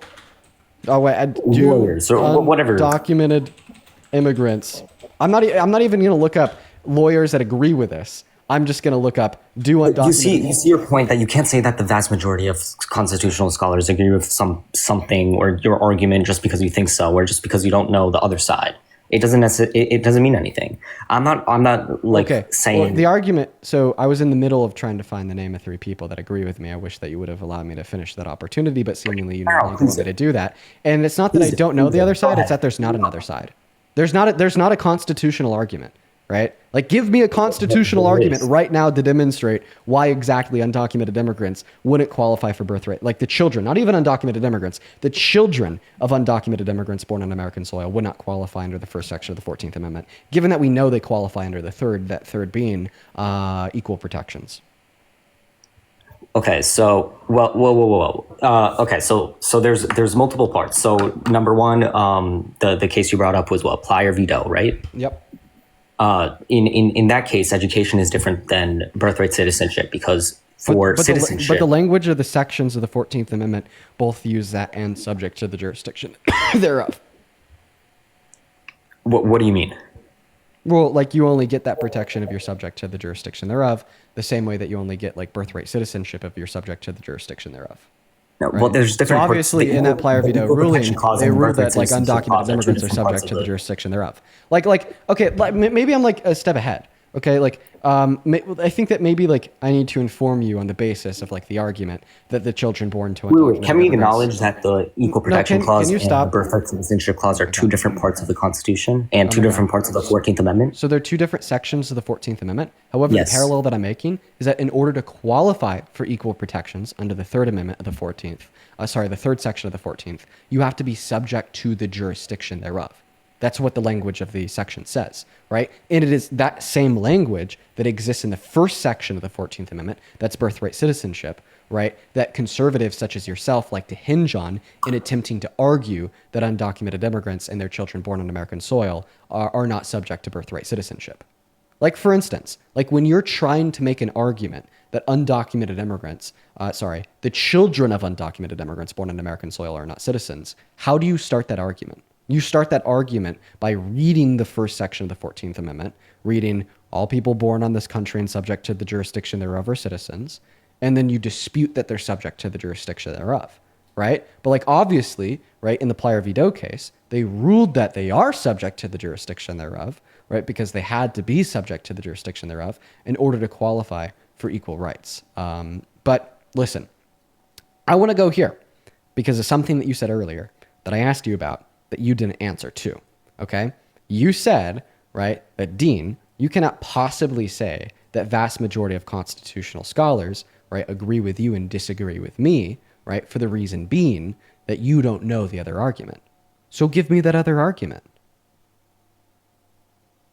Give me an argument that the children born to undocumented immigrants on American soil are not subject to the first section of the 14th Amendment and do not have a constitutional right to birthright citizenship. Let's hear the fucking argument. Because the Constitution does not say illegal immigrants are subject to the are subject to the birthright citizenship clause. Wait, I Nor has have the a Supreme Court question. ruled. Does the Constitution say that Gregory is subject to the birthright citizenship clause? What do you mean? That it tells me the wait, are you telling me? Does the Constitution say Gregory is subject to a right to birthright citizenship? No, Does that's a stupid argument because exactly. No, So my why? citizenship Listen, has never been questioned because I have been- why do you right? Because still I'm have not a an illegal claim? immigrant, nor do my parents- Listen. Why do you still have a claim, right, to birthright citizenship, right, per the Constitution, even though the Constitution doesn't explicitly say you do? Like, because the Supreme Court ruled in favor that I have citizenship, and because my parents are citizens, because I have been born in the United States from parents that are citizens, I am a citizen of the United States. I am the so the Supreme Court rules on things that are challenged. When was it ever challenged that if like you have citizen parents, you don't have a right to birthright citizenship? And then SCOTUS ruled in favor that the when children was do. it challenged? Don't When was pivot. my- Don't pivot. Just answer my question. I'm not pivoting. I'm not pivoting. When was it challenged that my citizenship was non-existent, or that because it didn't say someone's name in the Constitution, it's non-existent? That was Right. never challenged. Exactly. That's what I'm trying to prove here. Because I just said, Gregory, how do you know that you have a right to birthright citizenship? And then you said it's because SCOTUS ruled it. But SCOTUS will only rule on an issue that's challenged. And then the question to you was, well, when was it challenged that individuals born to two citizen parents had a right to birthright citizenship? And then SCOTUS ruled that they do. Obviously, they've never done that because that issue wasn't challenged outside of Dred Scott, right? Which is, of course, right, going to be the alternative ruling where they ruled that Black Americans do not have birthright citizenship, right? So therefore, when you told me that you know you have a right to birthright citizenship because SCOTUS ruled it as such, you were just making shit up. No, it's because it has never been questioned. I mean, I don't understand your point. Oh, so you're saying that there's never been like any like valid question to if the 14th Amendment guarantees you birthright citizenship? So then what is the valid question on if the children of undocumented immigrants born on American soil have a right to birthright citizenship? So you're asking me to define the difference between me as a person who is born from U.S. citizens than an undocumented immigrant who has come into this country illegally, who does not, who's not supposed to be in this country legally, and being born from illegal parents. You're asking me to define the difference? Yeah, I'm asking you to give an argument that constitutionally speaking, Yeah, the the children difference born is to undocumented that immigrants, listen to what I'm saying, Gregory, calm down. I'm asking you to give an argument that the children born to undocumented immigrants on American soil are not subject to protections under the 14th for birthright citizenship. You can't do it because there's no valid challenge to it. Okay? Yes. Right? Like let's literally read it off together. 14th Amendment. Let's read it off together, Gregory. All persons born or naturalized in the United States and subject to the jurisdiction thereof are citizens of the United States. Hey, I have a question. Are the children, right, of undocumented immigrants people? Are you telling me that now all people are subject to the 14th Amendment? Because that would be false. Okay, right. I don't know why you're not answering my question. I'll ask it again. No, why are you answering my question? I mean, because you're asking me a question. It's not your Hey, Gregory. decision to say Hey, Gregory, calm down. Trump's order is constitutional or not. Gregory, calm down. Okay. The reason I'm not answering your question I'm calm. is because you're asking it in response to a question that I asked of you. So we're just going to restart. What's the question that you asked me? Sorry. Of course, Gregory. I will happily inform you. Once again, the Constitution says all persons born or naturalized in the United States and subject to the jurisdiction thereof are citizens of the United States. All right, sweet. Are the children of undocumented immigrants born on American soil people? But that would be assuming that all people are subject to the jurisdiction thereof are U.S. citizens, and we just discussed how that's not true. Not at all. Yes, because I don't. you're Listen, assuming. just answer my question. Are the children, right, born to undocumented immigrants on American soil people? Yes or no? Are diplomats on American soil? Are children from diplomats born on American soil? Are they on American soil? Fuck. Yes or no? I'll answer your question just if it means you'll answer mine. Yes, they're on American soil. Now you answer my question. Are the children, dude, oh my God. Oh my God, I'm losing my shit. Are the children born to undocumented immigrants on American soil people? If they live in the United States or if they reside in the United States, and yes, obviously. Wait, but do you think that people outside of, wait. are people outside of America not people? No. Wait. Just No, before we go. so your pre-qualifier there, if they're born in America or in America, then they're people. No, not at all. They just are people. There's no ums, ands, or buts to it. They're just people. No, I'm actually not going to let you do anything because I'm trying to, Gregory, I'm trying to run you through a dialogue tree, and you're not letting me, and it's really frustrating me. Okay, all right. So now that we finally agreed that the children born to undocumented immigrants on American soil are people, let's go ahead and move on to that second criteria. Okay, now that we've agreed they're people, are the children born to undocumented immigrants on American soil born on American soil? I will answer that. Just give me 1 second. I just want to say thank you because I've been watching you for quite some time and I know we have disagreements, but I respect you a lot. And I just want to say thank you for everything you have done because we have way too many people that are young who aren't really involved in politics. And it's good that you are, and it's good that you're debating because I've learned a lot from you. So I just want to say thank you from that. And I'm a big fan, even though I disagree with you. So well, thank you. Thank you for your kind. Now, yeah, just back to your question about if illegal immigrants born on American soil are born on American soil or on American soil. Yes, they are. Okay. So now we've agreed that they're people. We've agreed that they're born on I've American never soil. disagreed that they're people when I meant So it. seemingly like now, right, we only have like one more thing we got to check off here. Are they subject to the jurisdiction thereof? Yeah, that's up to the Supreme Court to decide.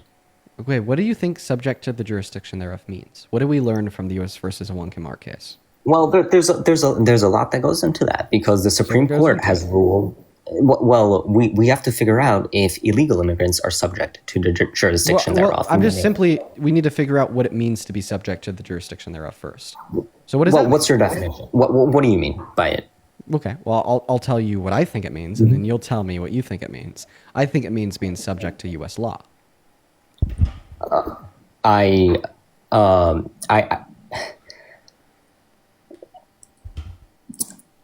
let me think.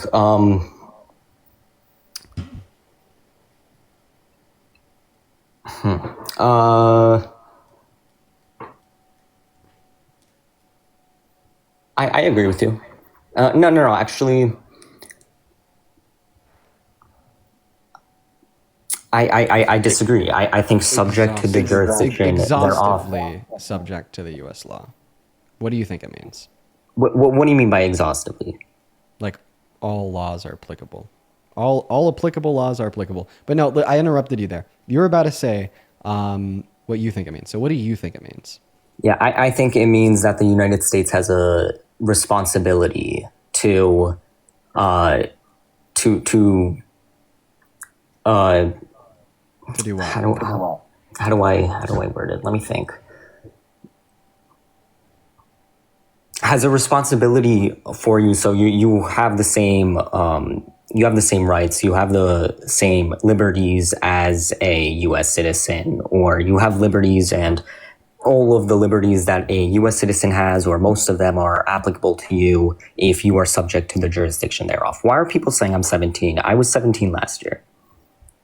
Okay, Sorry. When were you born in? I was born in 2007. Okay. I turned 17 in April. 18 in April, my apologies. Okay, so you're saying having all the same rights as a citizen? Yeah, well, Can you tell me the Constitution? Could you tell me the how First you're Amendment, inferring that from the statement and subject to the jurisdiction thereof? Well, how are you inferring the fact that the subject to the jurisdiction thereof means that you are? The U.S. law is applicable to you. I'll tell you if you tell me. Okay, so how am I inferring? Because there's nothing to tell me that. That's just what makes sense. What do you mean? I'm asking you to explain how that makes sense. Because the ruling was about a citizen, a clause in the We're not talking about a ruling. We're talking about your interpretation of 5 words in the 14th Amendment of the American Constitution and what you think it means. I asked you what you think it means, and then you said possessing all the same liberties as American citizens. And now I'm just simply asking you to explain why you think it means that. Yeah, because what the 14th Amendment does, the Equal Protection Clause, which states that the Equal Protections Clause? What is... Just listen. What does the Equal Protections Clause have to do with what the subject to the jurisdiction thereof means? Because it discusses the ability or the prevention of a state. The Equal Protection Clause states that a state shall not deprive anyone of life, liberty, and property, which is what is protected. Oh, so it's like if you have like those equal protections, right? Then you're subject to the jurisdiction thereof. That's what you're saying. No, I'm saying that. Then what's the relevance of the Equal Protections Clause? Wait. No. You can still why did you just bring up the Equal Protections Clause? What was the relevance of that? Because it's proving my point in which in the Equals Protection Clause, what it does is it protects the life, liberty, or property. And if you do, if the life, liberty, and property of if the life, liberty, and property are protected, then you are subject to the jurisdiction thereof. So I guess, maybe, yes, I do believe illegal immigrants are protected under the Equal Protections Clause. So what's the argument there? Was that clear to anyone? Illegal immigrants are protected by the Equal Protection Clause. So yes. What does it have to do with my what I'm saying is request of that you life, to liberty, or explain property. like your Life, liberty, inference or of what property. subject to the jurisdiction thereof means? I just explained to you, if you are under the law, if American law protects your right to life, liberty, or property, if that right is protected, if the United States has a responsibility to uphold and protect that law for you. Okay. Well, it seems like SCOTUS agreed that they have an obligation to uphold and protect the rights of undocumented immigrants, Plyer v. Doe. Does that mean that undocumented immigrants are subject to the jurisdiction thereof? No, but it doesn't. How so? You don't. You can still be subject to the jurisdiction thereof without being a citizen. For example, let me just give you an example. Like If a foreign- undocumented immigrants, because like the state has an obligation to uphold their equal treatment per Plyer v. Doe. Wait. Sorry, can you repeat what you said? Like undocumented immigrants would be an example of somebody that's subject to the jurisdiction thereof that's not a citizen. The reason being that the state has an obligation to uphold their equal treatment per the ruling of Plyer v. Doe. Yeah, but Plyer v. Doe doesn't uphold the equal protections clause in its entirety to illegal immigrants. Illegal immigrants are not given the same. So it does the uphold. same- It does uphold the clause in its entirety. No, it does not, because then that would mean that illegal immigrants have to go through the entirety of due process in order to get deported, which they are not. So they actually do have a right to due process because of the. They do protections not clause. have a right to the entirety of the due process. To its constitutional extent, they technically do. You're talking about What do you mean? you're talking about limited due process, right? Yeah. Okay. Well, SCOTUS ruled in 2021 that limited due process doesn't violate the due process segment of the 14th Amendment, right? So they are entirely protected by the right to due process under the American Constitution, right? It just is so. It's just is so yet the case that the incredibly conservative Supreme Court ruled that limited due process. No. Don't is say not a incredibly. breach- Don't say is not incredibly. is not a breach of like their right to due process. But so, do you think that a illegal immigrant has the same exact process of due process than a citizen? Well, they have Do the same similar- exact protection under the due process clause of the 14th Amendment. as No. citizens. But what do you mean? But the process is different. So if I have, if I have, I'm going to repeat this. So I understand that limited due process was passed by under like the Clinton administration in the 90s. However, right, SCOTUS ruled that what they passed, that limited due process, right, is still yet an actualization of the total protection under the 14th Amendment. So, like, for instance, right, if our government wanted to give limited due process to a citizen, that would technically be constitutional. what?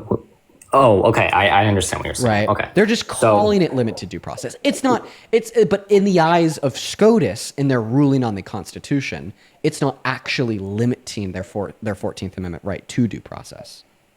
No, because of no, it's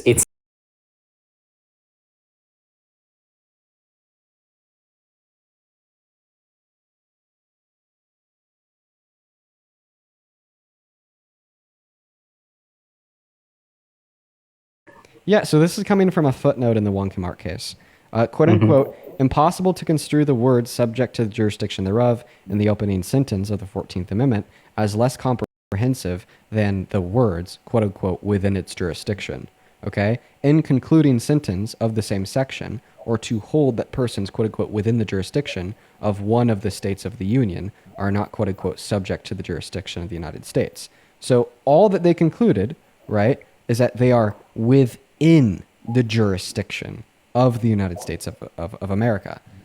So can you agree that when an undocumented immigrant is in America, they are within the jurisdiction? That's not what you just said though, because that would mean that's the assumption that a foreign diplomat, which the Wonkamart case specifically says is not the same. A foreign diplomat would still be subject to the jurisdiction thereof. So being subject to the jurisdiction. No, just listen. no, they're not, because of what Being Justice subject- Gray. You're wrong because of what Justice Gray said. Okay, all right, you're wrong, right?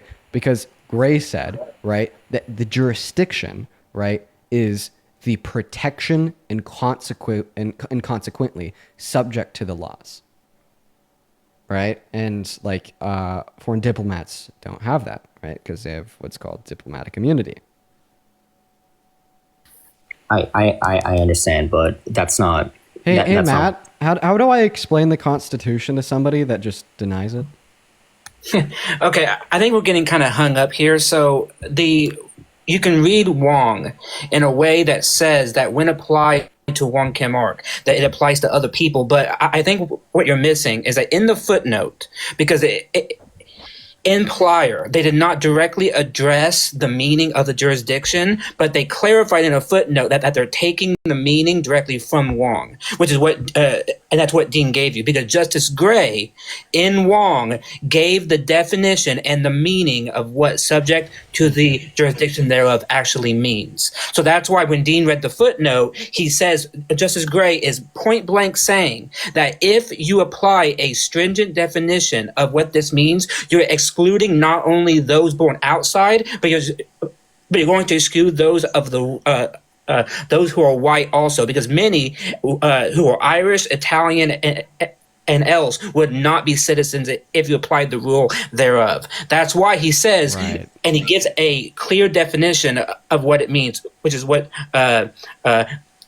Dean gave you. Right. And then in the Plyer v. Doe case, as Matt just pointed out, the justices were like, well, in order for us to determine if undocumented immigrants have a right to equal protection, right, under the Equal Protections Clause, they had to understand what subject to the jurisdiction thereof means, as that phrase is also implemented within the Equal Protections Clause. And then SCOTUS was like, well, we actually already have precedent set forth for what subject to the jurisdiction thereof means. They pointed it back to U.S. versus Wong Kim Ark, and then they ruled that, well, the interpretation of what subject to the jurisdiction thereof even means from the U.S. versus Wong Kim Ark case does apply to undocumented immigrants in America, and that's where they got their ruling from, that they have equal protections. So do you see here how there actually is SCOTUS case law to definitively prove, right, that in accordance with the current interpretation of the 14th Amendment and what the subject to the jurisdiction thereof means, it very specifically applies to undocumented immigrants. And that was an intentional ruling that SCOTUS made in in Plyer v. Doe. So what you're saying is that under what you're saying, the Equal Protection Clause would mean that everyone who is under the Equal Protection Clause and is automatically under the Citizenship Clause. So if you're under the Equal Protection Clause, you're under the Citizenship Clause, right? What I'm saying is that you do meet the third and final criteria to be guaranteed birthright citizenship. What do you mean? That you're subject to the jurisdiction thereof, meaning that SCOTUS has ruled you meet that third criteria to get access Yeah, to but you don't birthright need to be- citizenship. Like there's three criteria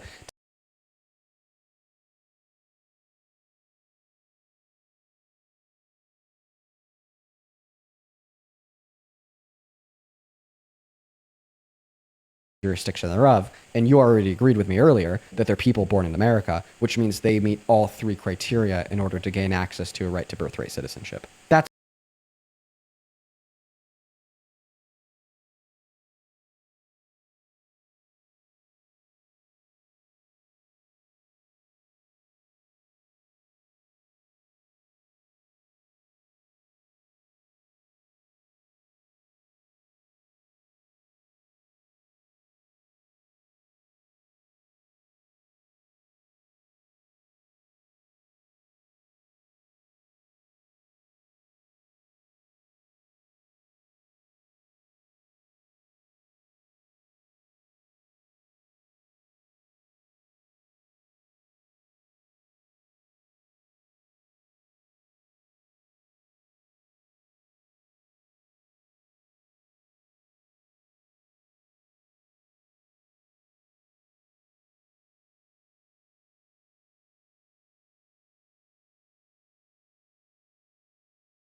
If you don't know what it means to be subject to the jurisdiction thereof, then how do you know that you are subject to the jurisdiction thereof and therefore have a right to birthright citizenship? Because I have a citizenship. Or because you have citizenship. Okay, well, how do you know, right, that you were not like given that citizenship and like out of whack and not in alignment with the 14th Amendment? How do you know that they didn't get it wrong in granting you citizenship? Like, how do you know that the Constitution truly guarantees that to you and the systems in which granted that citizenship to you weren't wrong? Because the Constitution, according to its framers, when they created the 14th Amendment, or when the 14th Amendment was created, there was no question whether a U.S. citizen who was born from two citizen parents were given U.S. citizenship. This was not a question. This was Okay, obvious. So you're basically saying, if my like, citizenship whatever, is in question, you're basically my saying citizenship you isn't in don't. question. You're basically saying that you don't know what it means to be subject to the jurisdiction thereof, but you just know that you are. Like regardless of what it means, you don't know what it means. You just know that you are. Also, Dean, by the way, you don't know what subject to the jurisdiction thereof means either. No, actually we do, because as Dean said, Justice Gray and Wong gave the definition. He said, quote, impossible to construe the words subject to the jurisdiction thereof in the opening sentence as less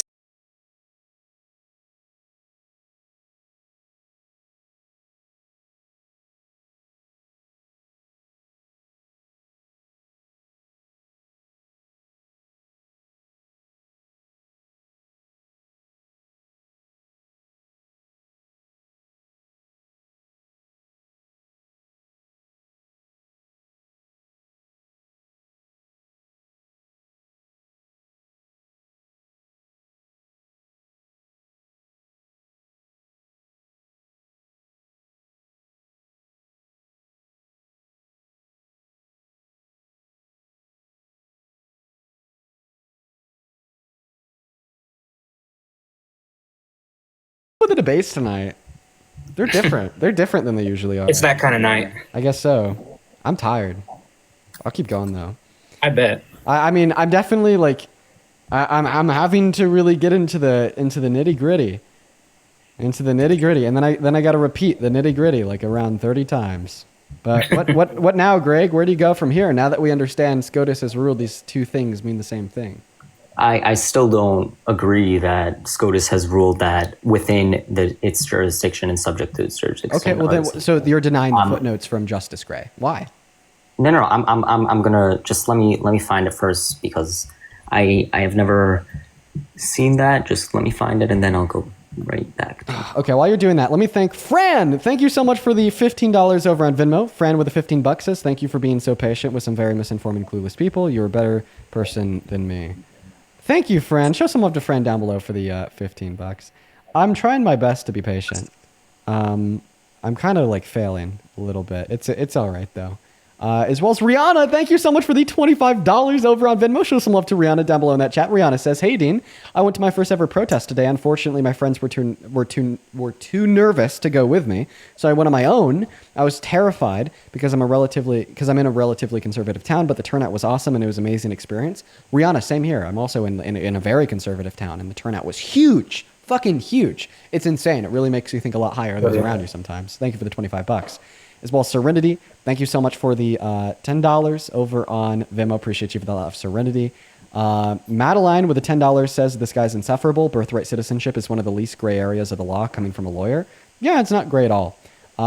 As well as Angel, thank you so much for the $20 over on Venmo. Show some love to Angel down below. Angel says, can I just say you shouldn't have gone live tonight? Not because I don't enjoy being able to watch your content, but just looking at your eyes, I could tell you're tired. Take care of yourself first. You know what? So I was actually looking at my eyes on the phone, and I agree. I do look like really tired. Yeah. Almost like my eyes are like starting to like go gray or something. I don't know. Like you could tell that I'm really fucking tired. But no, listen, I love what I do, and I wanted to be able to come on here and try to change some minds. As well as Hannah, thank you for the $10 over on PayPal. Abigail with a 2 and Jacqueline with a 10. As well as Lena, thank you so much for the $20 over on Venmo. Lena with a $20. Let's get 200 Lena W's. Says, have you seen the Trump reposts with Harry Sisson in it? What a man child? No, I haven't seen it. I'll have to check it out. Oh, sorry, Dan. I didn't interrupt you. No, Okay, I'm done. Go ahead, man.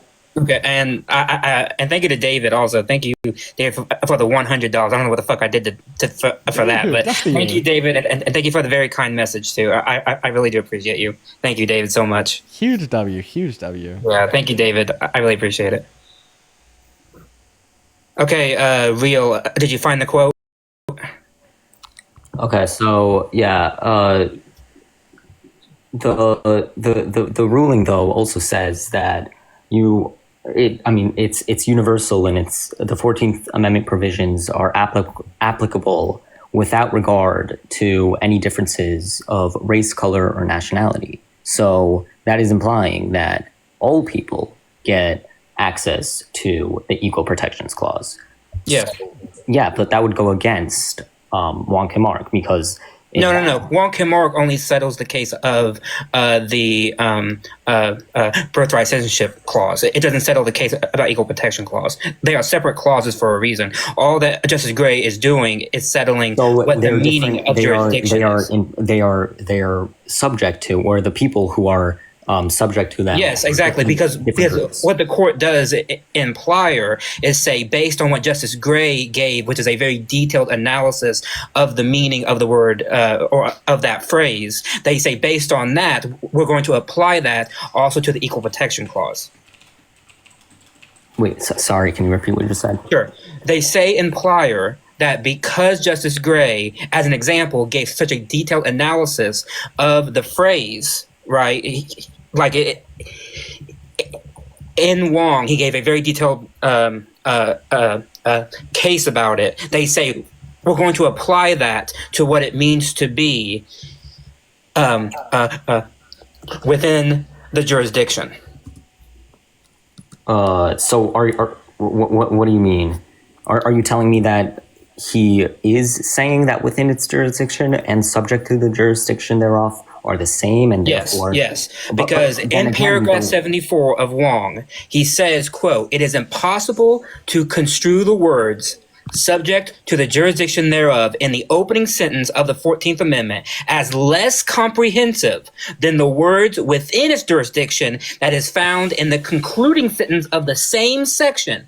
Therefore, to hold that persons within the jurisdiction of one of the states of the Union are not also subject to the jurisdiction thereof." What So now, he's saying GPT that they're Greg? the same. What now, GPT Greg? Can you read the last part of the quote again? Sure.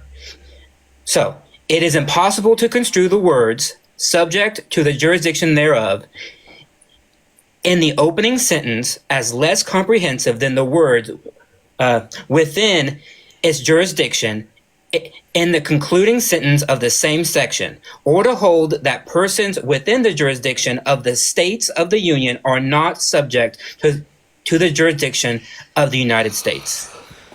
But then that would mean that if you are subject to the jurisdiction, then you are within its jurisdiction. So they're the same thing. That's what it's saying. Yes, exactly. So That's what Justice Gray says. Justice Gray says that being subject to the jurisdiction So why is the doesn't- same as being within the jurisdiction. but It is we just not went less over- comprehensive. It is not less or better than the other. But we just went over how diplomats are not subject to the jurisdiction. By the way, Gray was one of the justices that made that ruling, right? And Gray's justification there would be that they're not fully within the jurisdiction, which is true.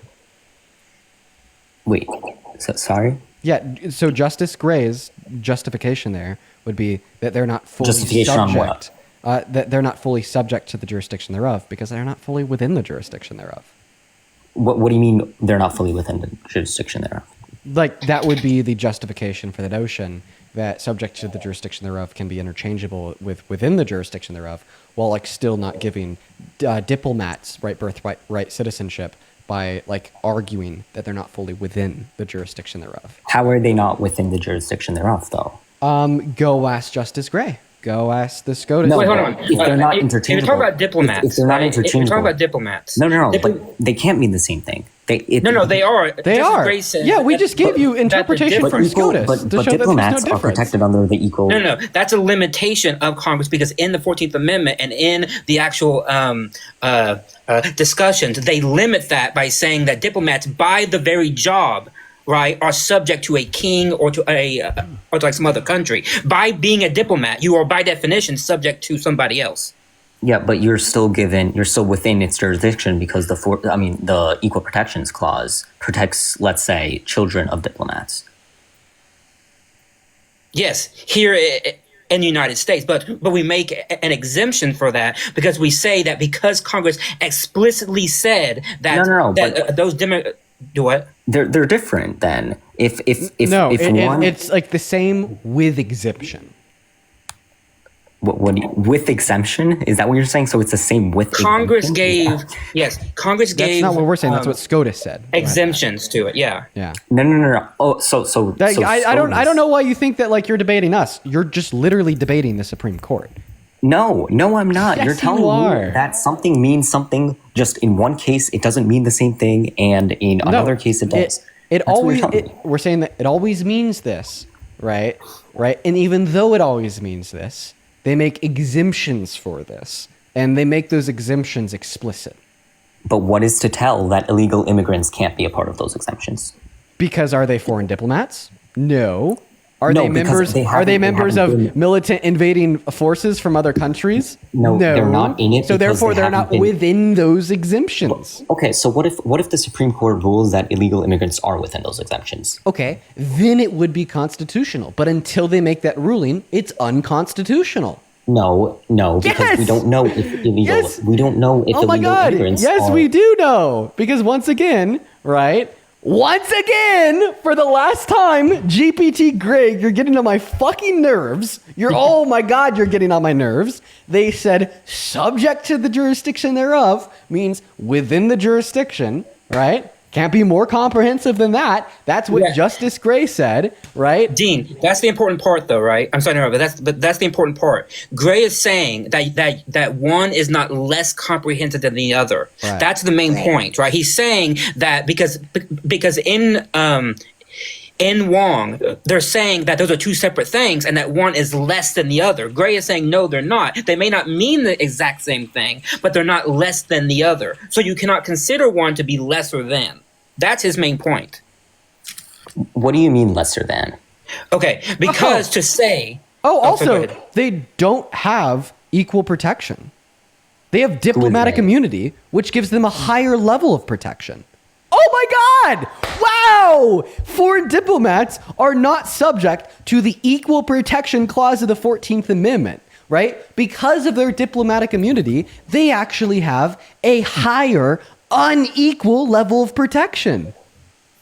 Yeah, and Dean, do you know why they are not given equal protection? It's because they are not subject to the jurisdiction thereof, and therefore they are not within the jurisdiction. And therefore, that's what makes it legal to give them diplomatic immunity. Okay, Exactly, because right? we provide it to them because we know that because we know that the Constitution does not grant it to them. Right. So we give them something extra. Right. Think about it this way, Greg. Would it be constitutional for like Trump to sign an executive order into law tomorrow saying that you could break like 90% of laws and be exempt from all punishment?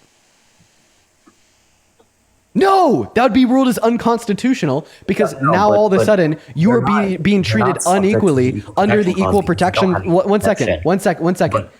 Stop it. Stop talking, Greg. Would it be constitutional for like SCOTUS to rule tomorrow that like you or like a group of people, like white people, right, are like exempt from like any punishment and have immunity from 90% of crimes? Would that be constitutional? That white people have immunity to 90% of crimes? Right. Would that be constitutional? If President Trump signed an order that white people had exemptions, Would that be constitutional? I can't imagine it being constitutional. No, it would be unconstitutional because it would breach like a lot. But one of the parts of the Constitution that it would breach would be the Equal Protections Clause, right? Because now all of a sudden you are unequally treating white people differently than non-white people, correct? Yes, based off race. So then why is it constitutional to unequally treat foreign diplomats from non-foreign diplomats? It's because the Equal Protections Clause doesn't apply to them. Because But they're not- not subject to the jurisdiction thereof, and because of Justice Gray's ruling in U.S. versus Wong Kim Ark that it's not more or less comprehensive than within the jurisdiction thereof, therefore they're not within the jurisdiction thereof either, meaning they don't have equal protections. And because of that, Congress gave them diplomatic immunity. Get pushed! What? Okay, so no, because that would mean that the federal that okay, so let's say that foreign diplomats previously had protection under the law, right? The 14th Amendment, they had equal protection. Now Donald Trump, let's say, signs it. So as you said, now they have even more. Sorry, I just had to cut you off. Amy in the YouTube chat says this is the most boring conversation I've ever heard from Dean. Yeah. Law can be boring, you know. Yeah, if unless you like really care about the nitty gritty of law and constitutional scholarship, this is going to be boring as fuck. I'm hopefully going to be done with this soon. Do you just have any like refutation of me absolutely pushing you there? By the way, great team we're making here, Matt. This motherfucker is getting absolutely destroyed. Thanks, Dean. Yeah. Go ahead, Greg. Sorry, I'm just trying to make myself a little bit less dead inside. So, sorry? Well, I feel dead inside. This conversation's very killing. Okay, so where was I? Okay, the reason why foreign diplomats are not subject or are not subject to the Equals Protection Clause doesn't necessarily mean it, or is not because of the fact that they are within its jurisdiction or not within its jurisdiction. So just because they're not, then why are they not subject to equal protections? But I don't know. I actually don't know. I would have to research that. However, it doesn't mean that it's because they are not within its jurisdiction. Because to be within its jurisdiction, no matter who you are subject to the Equal Protection Clause protects you. Right. So, but they're not within. No, because they are the jurisdiction. Title 18, I believe, is a specific provision that subjects foreign diplomats to a different code. Different code? What do you mean? Are you saying the Constitution? A different law. That's what are you? higher. What are you saying? I'm confused. No, the justification for foreign diplomats not being subject to the 14th Amendment, or specifically the Equal Protections Clause, is not because they are not within its jurisdiction. That's not why. And then what's the reason? Well, what's to tell you that that is the reason? Because are foreign diplomats not within its jurisdiction, or foreign diplomats not within? Because that's the United States? that's the only reason they wouldn't be subject to it. I mean, like, what's another possible reason? I don't know. I would have to research into that. Exactly. But I mean, why is that? I'm reading this from Wong, and I think that in Wong, Gray cites the fact that in the history and tradition of the country, that he says that it has never been the case to deny someone the right of citizenship to a native-born children of foreign white parents that are not also in the diplomatic service of their own country. So he's saying that outside of, because we have a history and long tradition of basically separating out those who are diplomats, that's why they don't count. Because you can also read the notes of the people who drafted like that amendment, and they say explicitly in there that these groups don't count. Why are you writing so fucking hard, right, for like a goddamn wannabe like authoritarian? Like, dude, this is insane. Wait, are you asking me? This is just insane. Okay, here's like me and Matt being like, well, let's just go ahead and like read U.S. versus Wong Kim Ark. Let's read SCOTUS case law, right, from 1897. Let's read SCOTUS case law from 1987. Let's read federal court in their case law, right, with everybody that like ruled that this executive order was unconstitutional on the federal level after it was signed into law.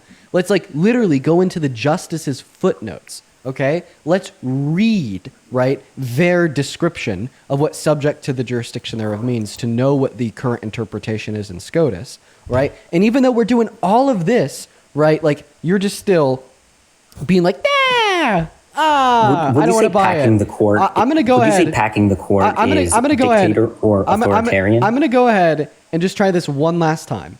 Okay. Would you say that's authoritarian? I'm not going to answer your question until we're done. But with you this just said topic. Donald Trump is an authoritarian leader, Right, and we we're trying to. We could happily go through my reasons why I think that after this. Okay.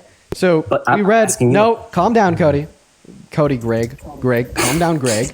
Okay. You remind me of this guy named Cody. He sucks. So do you. But listen. Okay. So now that we've read the footnotes from Justice Gray in U.S. versus Wong Kim Ark, when he says being subject to the jurisdiction thereof. Is Wait, not can more you or just less answer my question? No. So I've been speaking No. with you for like an hour. No, I'm not Just going to do it. please. I'm not going to do it. Fuck Wh- you. Okay? Why? Why? Because we need Adam to go one Schiff topic wants at a to pack time. the court, and Democrats are Greg. authoritarian. That's why. Hey, Greg. Stop trying to pivot. You're scared. Listen. Okay. No, I need. you yes. answer my question. No. Just answer yes. it and- Yes. Answer my question, Dean. Answer my question. Right. So you could try to get around what I'm about to say. Very cute. Sit down. All right. No, So you're ignoring me. no. Yeah. I am going to ignore you until we can finish at this point because we're so close. Okay. We're terribly close, Greg. We're not going to pivot now. Stop acting entitled. All right?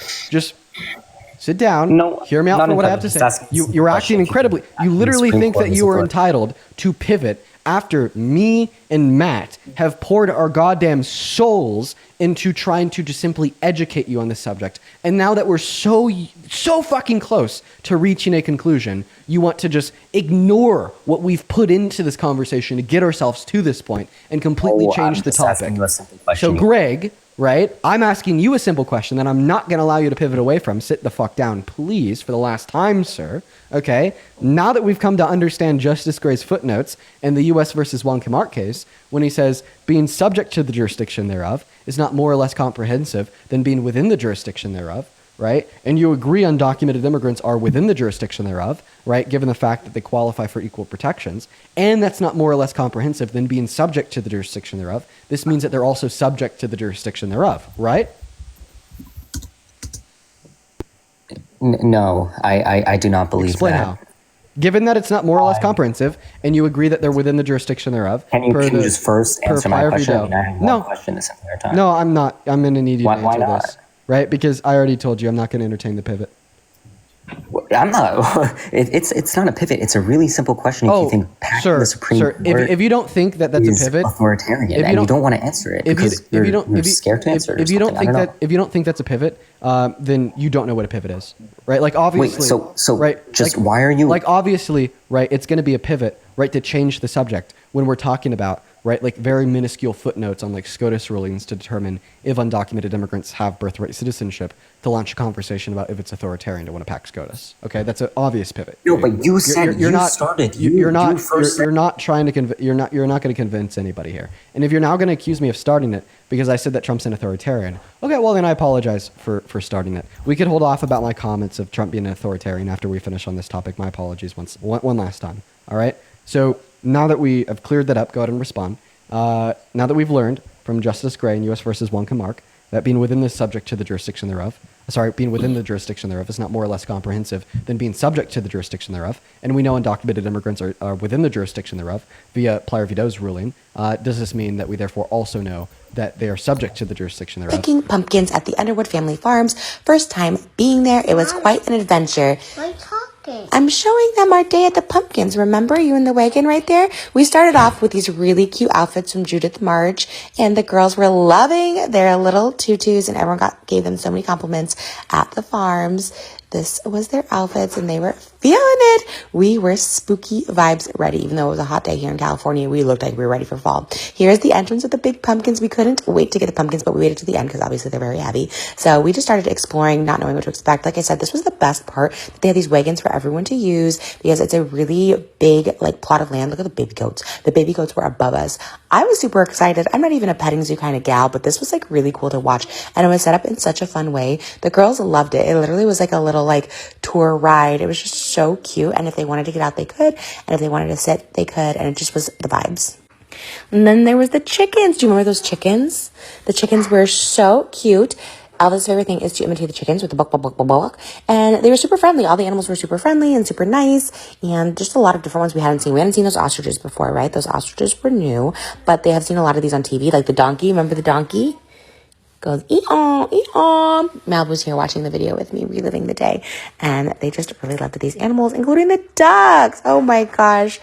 Elvis wanted to climb in with those ducks, okay? She was just like, get me in there.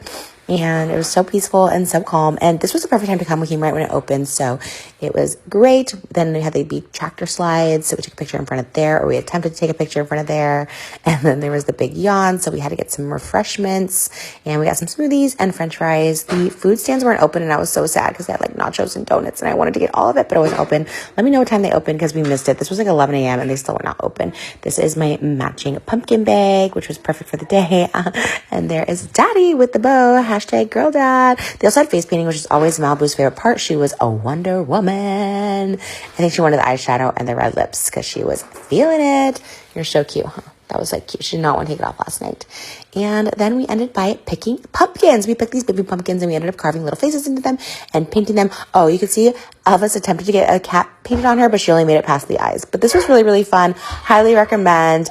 Hours of fun. The girls were exhausted. I was exhausted, but it felt like fall activities. And there's Elvis, so I gotta go. I hope you guys enjoyed this vlog. Happy Halloween. Join us for a perfect day picking pumpkins at the Underwood Family Farms. First time being there, it was quite an adventure. I'm showing them our day at the pumpkins. Remember, you in the wagon right? Citizen or subject of another country while domiciled here is within the allegiance and the protection and consequently subject to the jurisdiction of the United States. So every citizen or citizen of another country. Yes. Is that what he said? Yes, every citizen or subject to another country while domiciled here. Okay. What does while domicile here mean? I mean, it means that they live here. It means they have a place to live. Okay, so why isn't a foreign diplomat involved in that? A foreign diplomat has a place to live here. So why are they different? Is there an exception? Because Justice Gray says, based on history and tradition, and based on what the actual people who made the amendment said, they explicitly said that diplomats and children of diplomats do not count in this. He goes back to the original notes that was made by the founders and by those who drafted the 14th Amendment, and they explicitly say that there are certain people who do not qualify, and being a diplomat and being children of diplomats are one of those exclusions. So are we now looking in the Constitution through an originalist point of view? Or? I didn't say that I disagree with that kind of thing. You have to look at what people said at the time when trying to figure out but illegal immigrants didn't exist at that time. So how can No, they did, because Wong would have been considered by our definition to be a undocumented immigrant. No. By our own definition. Wait, by your own definition, it would have been a based on how we define what an undocumented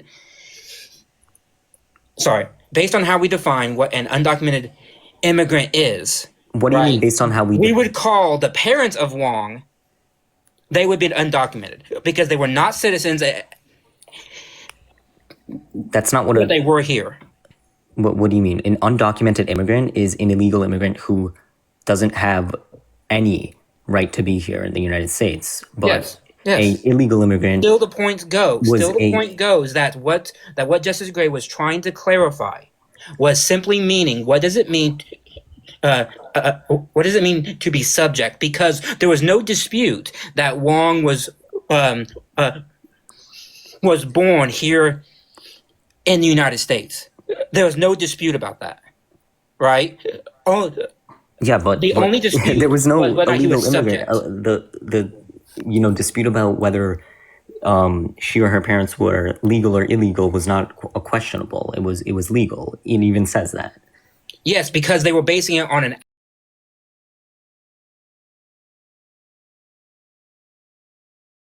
And so that's what made them illegal, was because there was a law in place, a very racist law, by the way. Are you arguing that Wong was an illegal immigrant? Is that what you're arguing right now? No. Oh my God. I don't know how else to say this. The people who were saying that Wong was not a citizen were saying because of X, Y, and Z, this is what makes him a non-citizen.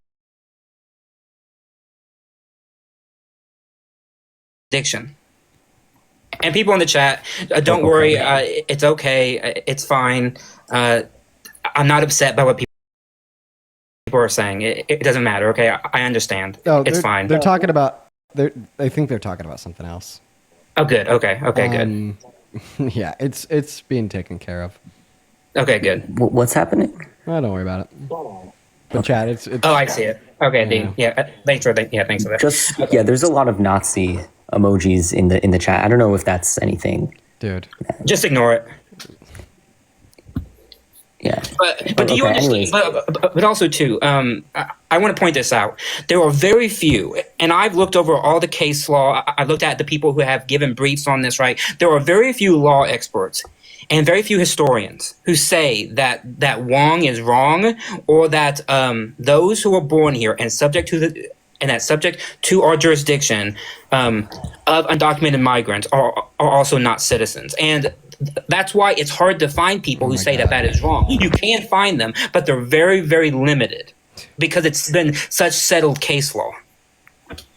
But I'm sorry, I just can't get over like what you're arguing, because in the Wong case, once again, just because they were arguing against citizenship doesn't mean that they were arguing that Wong or her parents were illegal. They weren't arguing that. They understood that. That I know that, but in Wong, they were trying to make a case because there was an act of Congress that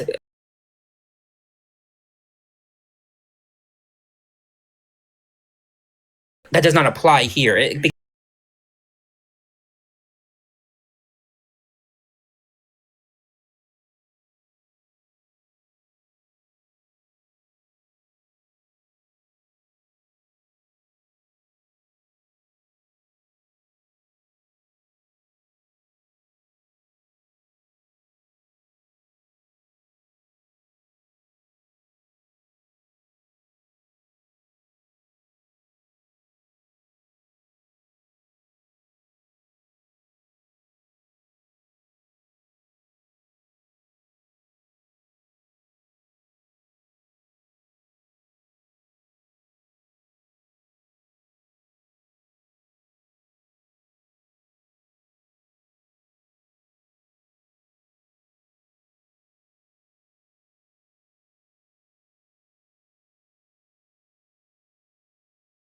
SCOTUS explicitly rule on the merits of the qualifications for it and on if undocumented immigrants apply, right? But then when we give him that merit, when we give him the ruling from SCOTUS to demonstrate that they've done exactly that, all of a sudden he doesn't care, right?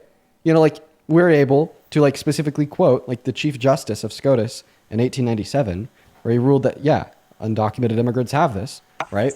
Given the fact that he thinks anybody from another country that's domiciled in this country is subject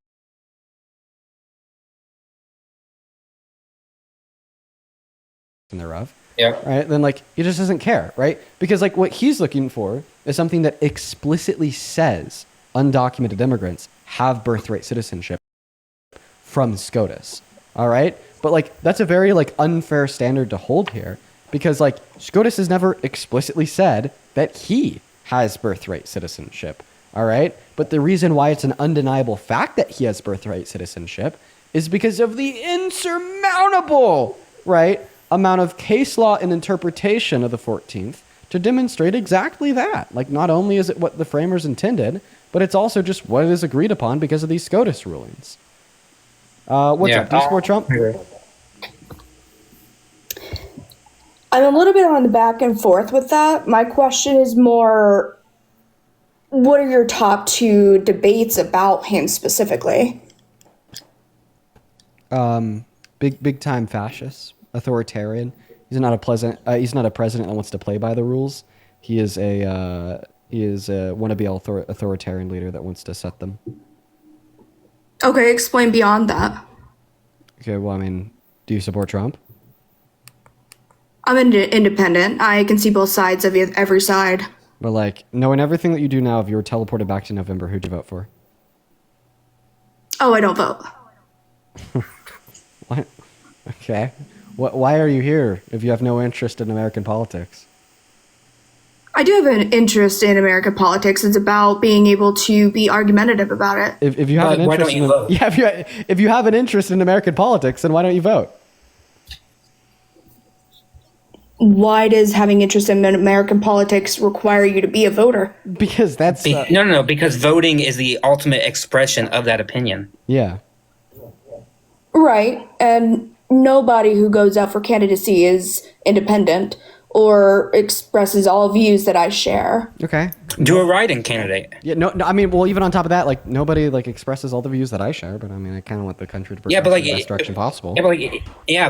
But I would prefer that you vote for like basically anybody than like not vote at all because it's such an important right that like you're given that I just don't understand why you would not want to do it. Like I honestly can't understand that the whole viewpoint when if someone says I care about politics, but then the ultimate expression of that is voting and you don't vote, like it Right. just doesn't make sense to me. Right, and then also like even if you think that both candidates are harmful, imagine that you had like two people come up to you. Person number one that came up to you was like, "Hey, right, I'm gonna slap you in the face." And then the other person is like, "Hey, I'm going to shoot you 10 times." Well, I can't say that on TikTok. I guess I already did.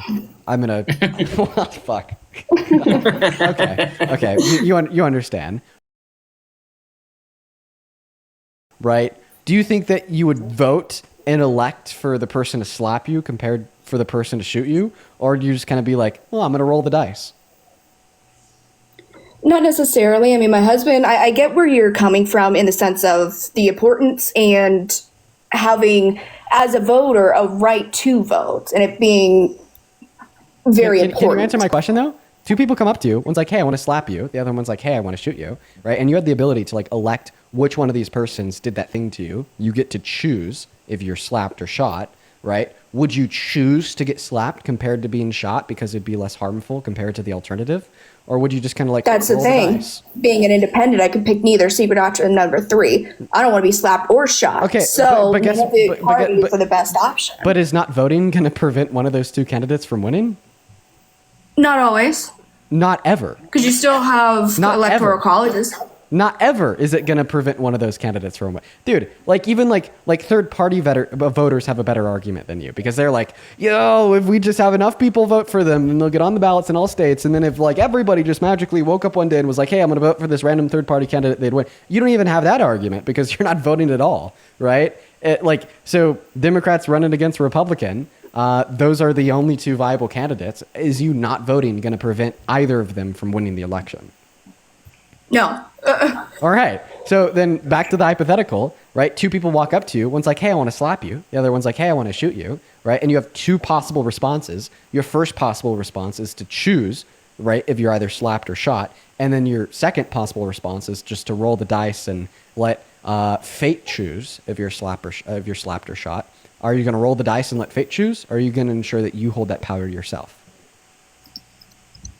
Wouldn't it be a deeper conversation based off of everything that goes into it? How is he going to slap me? Is he going to slap me with his hand versus Okay, it'd be with his a hand. paddle? Why not? And that's how it goes into Democrats versus Republicans. Okay. He's going to slap you with her hand. Now that you know that, now can you answer the question? Well, that's where the choice can defer into independency. Okay. Where you don't have to pick either side. Listen. Or My it's one friend, versus the other. This happens. Somebody wants to slap you. Somebody wants to shoot you. Would you rather elect for if you get slapped or shot, like you get to choose which one occurs to you, or do you roll the dice and let fate choose? And that's where you're not understanding and you're not being open-minded. You're saying in the same respect, saying blue or red, Trump or Biden, let's say, all based on one topic that you could bring up, slap or shot. Listen, we're not talking about Trump or Biden here. We're talking about, right, two people walking up to you, one being like, I want to slap you, the other one being like, I want to shoot you and kill you, right? If you had the choice to choose between which one of the two people did that thing to you, right, or you like just left it up to fate and it was completely random who did what to you, what would you choose? Same position stands. Again, secret option number 3 with the independency. I understand you're giving me the two options, but what's the also third option? not voting, it is a yes or a no, not a one or the other. Wait, what's the third option between electing for if you're slapped, electing for if you're shot, or like not electing for it and just letting fate decide? What's the third option? The independency. You said Can you expand to on that? choose What's the third between option? getting shot or slapped. In this hypothetical or not. that I'm giving you, what's the third option? You either choose what happens to you, or you don't choose, and one of them randomly happened to you. What's the third option? Why is one of them a guarantee? Can you repeat that? Why is one of them a guarantee? Because it is.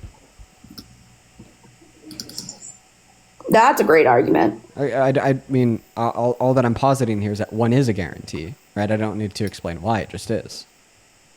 Right? So given that one's a guarantee, would you like to choose which one is guaranteed? Or would you just like leave it up to fate and let it be random? I mean, I think that does give more context. If it's a guarantee, then yeah, absolutely choose. Okay. But it's not also a guarantee when it comes to voting. Yes, if it I is. vote for Trump, it's not a guarantee. If I vote for the Democrat Party, it's not a guarantee. Unless the country falls, a candidate that runs for election will win election. Yes. Absolutely. Okay. But that's where I'm not on the teetering. So then one of the outcomes is a guarantee. So of course you're going to elect for the least harmful guarantee, right? Neither are least harmful where we are in society today. Dude, all we're doing is dumping. Wait, you think that Donald Trump is just as bad for this country as Kamala Harris? Did Kamala Harris intend to take health care away from 10 million low-income Americans? And did Donald Trump intend to ensure that all women and girls, regardless of where they live, have access to abortion? I don't think it's a basis on who is worse. I think it's a basis on who's more qualified. And neither of them are. Wouldn't qualifications just play into who's better at doing the job? That's the only reason why qualifications are relevant? Exactly. Okay, so at the end of the day, it does from fall what down I to see, who's better and Kamala's who's not worse. qualified at all versus Trump, who is still not qualified. Neither have great options regardless, but neither of them are also qualified. So do you think hence me not voting. So do you think that Donald Trump is more harmful, or do you think that Kamala Harris was more harmful? They're equally bad. Okay, right. I completely disagree. Can I tell you why I disagree? Absolutely. One way that they're not equally as bad is Kamala Harris didn't think that it was illegal to criticize her in the media like Donald Trump does, and the repercussions that has on the rule of law and our individual freedoms and liberties by promoting authoritarian-esque rhetoric. Kamala Harris wasn't held civilly liable for raping a woman like Trump. Kamala Harris didn't run on tax policy to redistribute wealth from the poor to the rich like Trump. Okay, these are all examples on how like Kamala Harris was better than Trump, obviously demonstrating that they're not equally as bad. I think Kamala would be a very bad example in this example simply because we don't know enough about her. She wouldn't even do interviews. So how could we know how she wants to do things, how she actually wants to run things? Because she may put out a piece of paper that says, I would like to do this, but never did a single interview. So why would I trust that? So, I mean, she did do interviews. She did 60 Minutes. She did Fox News. She did CNN. She did a handful of town halls. That's true. Right. But even with what we do know, which is what we're talking about, right, we know that she's not as bad as Trump. I still don't understand where you're coming to that conclusion because Kamala hasn't done anything. Oh, that's not true. You just that we know. You just don't know what she's done, right? But she's done a lot. She served in all three branches of government. She worked her way up from an attorney in San Francisco to DA of San Fran, AG of California, Senator of California, Vice President of America, then of course on her own presidential ticket. And while she was serving as Vice President, she passed the most tie-breaking votes in the history of the Senate from the as the VP. As well, she worked alongside Biden to pass some of the most monumental and influential policy in modern American history, like the PACT Act, CHIPS and Science Act, American Rescue Plan, Infrastructure Bill, so on and so forth. So just because you know these things doesn't mean they aren't true. Yeah, Paige. Let's say that everything that Dean just said, I gave you on a piece of paper as like a resume, but I like left out the name of the person, and you had no idea who this person was. Would you say, not knowing who the person was and simply basing it on what Dean just said, that person is qualified? I mean, on a basis of presidency, I would be very terrified if you handed me a piece of paper of your qualifications. To be real. What about that terrifying? My idea here isn't to be argumentative. It is, in fact, I'm asking you, if we had candidates that had no name on it, right, and all we had was like some kind of document, right, and it gave everything that this person has done and all their successes and everything, and what Dean laid out to you, and you saw that, but you had no idea who it was, would you say that person is not qualified? Oh my God. I wouldn't necessarily say that, no. But then if we got the same Therefore, paper from she's not Trump, qualified. Or, sorry. Therefore, she's not qualified. Yeah. right? And like I said, my point here isn't to be argumentative or anything. I am here So to therefore, learn. she's Again, qualified. being independent, I'd like to have 50-50 or 100-100. I'm not on either side, but I'm also saying. I guess we'll never know what she's saying. Dude, I honestly, I may like end up privating the VOD for this stream on YouTube. Like, this stream has been so insufferably bad. I think that this is like literally like worst stream of all time. Like, what's going on? What's going on with like the guests tonight? It's like, dude, oh my God. I'm just like so like dazed and confused with whatever is going on tonight and what is like gotten into the guests. I actually have like a really bad headache because of it. Like, this is just terrible. I understand. Yo, Claudia, thank you so much for the $100 over on Venmo. Hey, I W. appreciate you for that. Love, Claudia. Claudia with a $100 says your patience with this guest is on another level. Stay cool, Dean. Keep crushing the Trump supporters. Claudia, it's not even patience anymore. It's defeat. You know? It's seriously, it's not even like patience. It's just like an insensitivity to like just to defeat and just feeling like there's nothing I could do. So like, why even get like upset about something that I just don't think is an item under my control? I can't control or change the fact that everybody we've spoken to today has just been impossible. Insufferable. Impossible. Just impossible to have a dialogue with every single person. Claudia, once again, thank you so much for the $100. That is seriously so kind of you. Let's get 1,000. Claudia. And also, I just want to say thank you to Stephanie for the 50. Thank you so much, Stephanie. W to you. Thank you to Erica for the 4 and to Denise for the 30. Thank you all so much. It really means a lot to me. Thank you. Hello? Hey, what's up, Yeah, what's up? audience? 15. All right, take care, man. Gotta be at least 18 to be on live. As well 15. as, Ariel, thank you so much for the $10 over on Venmo. I appreciate you for that love, Ariel. Show some love to Ariel down below in that comment section while we're working on getting that next guest up. As well as Wesley, thank you for the $13 on Venmo, who says, I spent almost 2 months off work. Dean's a nigger. Dean's a nigger. Dean's a nigger. Dean's a nigger. Right. Dean's a nigger. Gonna go to get him banned.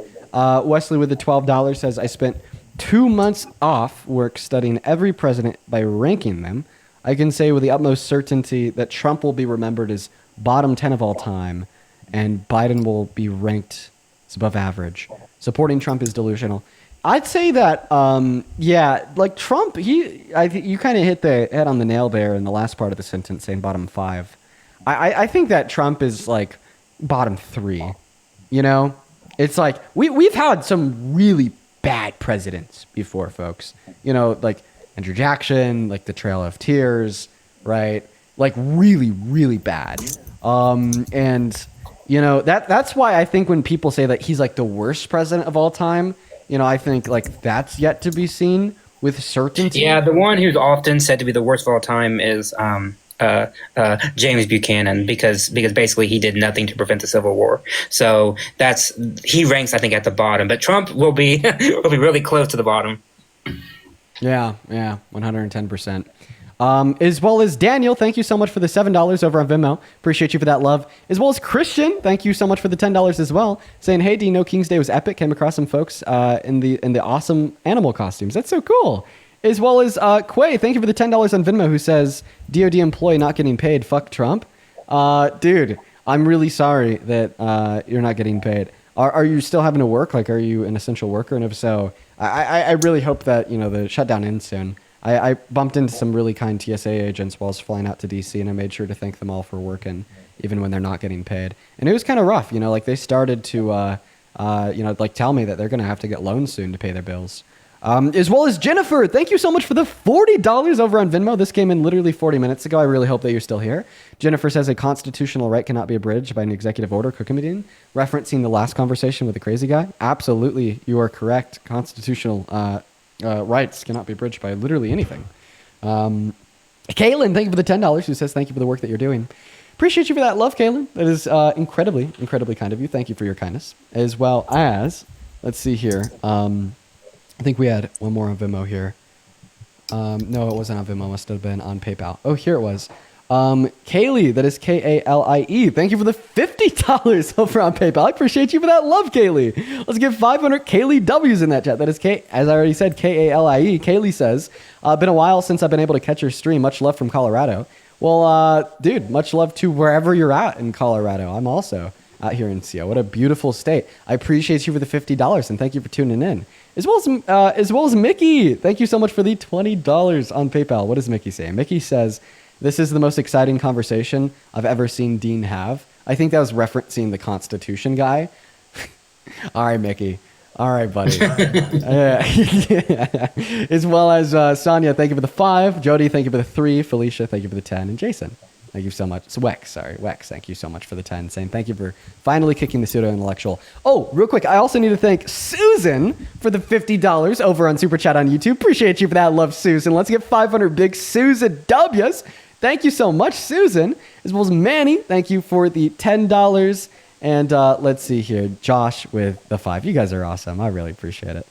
All right, guys. Well, listen, I'm not gonna lie. I'm defeated for the day.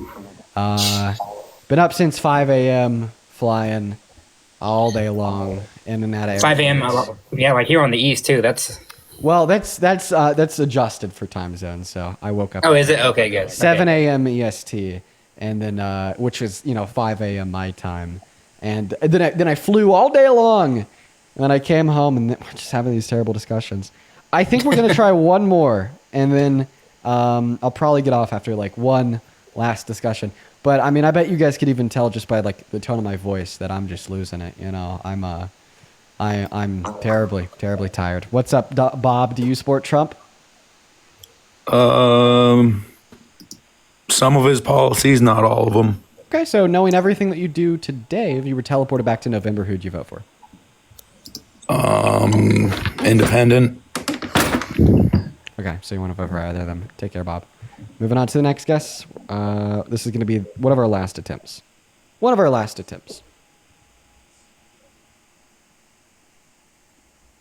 Let's go. Here. What's up, Dean? Hey, what's up? How old are you? I'm 21. Okay, and are you MAGA? Yes, sir. Okay, tell us why you support the worst president of your 21 years of life. I would have a different opinion, to be honest. I think he does everything what he needs to do. He is doing everything that he needs to do right now. To be honest, the way he talks, the way he does everything is just perfect. Everything he does is perfect? Yes, bro. You don't love that man? No, bro. So was it perfect when he said the real enemy is the enemy from within, and that he's declaring a war from within, then deployed the military in American cities and gave them an illegal directive to violate the Posse Comitatus Act and to arrest American citizens on the street? But then he turned around and, of course, pardoned George Santos, even though he was convicted to 8 years in jail for identity theft and fraud, and the 72 people that he pardoned that tried to kill cops on the steps of the Capitol on J6. Is that perfect? I mean, it's a perfect contradiction, right? But I don't think it's perfect in the sense that you're relaying Jesus 2.0. I mean, we can talk about January 6th, but we could talk about the BLM riots that the Biden administration left going on for months that destroyed cities, destroyed small businesses. Yeah, the BLM riots happened under Donald Trump in 2020. Cap. Yeah. Yeah. Yeah. Yeah. He left. He left. Well, that was a quick one. That was a very quick one. Oh, God. All right. One last donation here. Judy, thank you so much for the $44 over on Venmo. Yeah. I appreciate you for that love, Judy. Show some love to Judy down below. Judy with the $44 says, because I miss our 44th president. Keep up the stellar work, Dean. Love from Colorado. Thank you, Judy. I bet you're from Boulder. I bet you're from Boulder. You're so cool. I bet you're from Boulder. That's a compliment, Judy. Thank you so much for the $44. Okay. Listen, I think that's going to be the conversation and on for the evening. What a rough stream today. Listen, Matt, I appreciate you for coming up. It's always fun. Yeah, thanks for having me up, Dean. I do appreciate it also. Yeah. Means a lot. Take care. Yep. Bye. You take care of yourself. Bye-bye. Bye, Matt. Yeah, I'm going to go on an end. What a day. What a day. It's time for me to go get some ice cream and watch TV. I'll see you guys tomorrow. I'm out. Peace and love, guys. See you tomorrow. Bye-bye.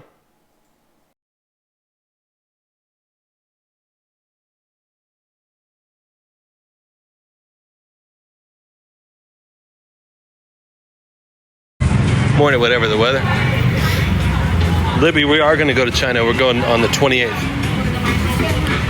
We came back here first because I had to get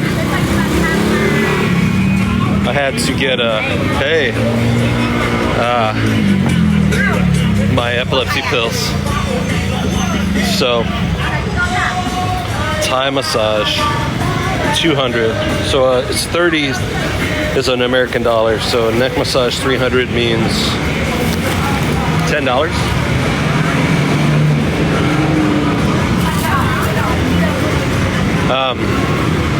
Yeah, I had to come back and take care of a couple things, but yeah, Jenny, you know I got to be a better chef than that guy, right? Absolutely, for sure.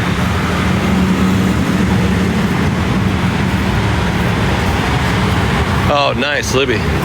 Yeah, we got to go check it out. I'm excited. We're going to Chongqing on the 28th. We just got back from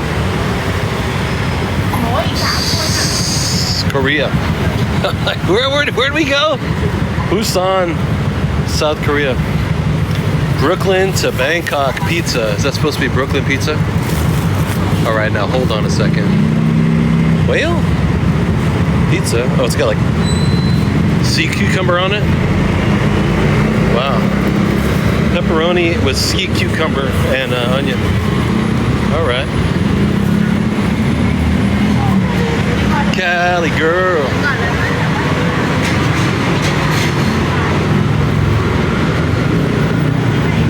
Okay.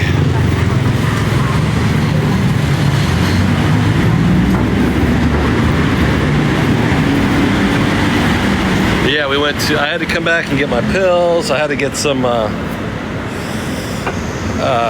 cash. Had to get some cash down here that I couldn't get up there. That's a barber. Oh, fancy. And then I was trying to work on a visa, but as I came down to work on it, I realized there was no way I was going to get that right now. I need to have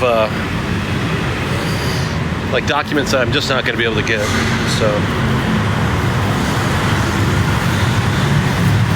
did I eat? Hey, Catherine, what's up? That's dope. Awesome. Here's freaking wires. This place is crazy. I love it. Faith with the heart me. Migdalia. Martinez. Yo, I wrote on the back of one of these the other day when I went down to get my battery. I got a new battery put in my iPhone, right?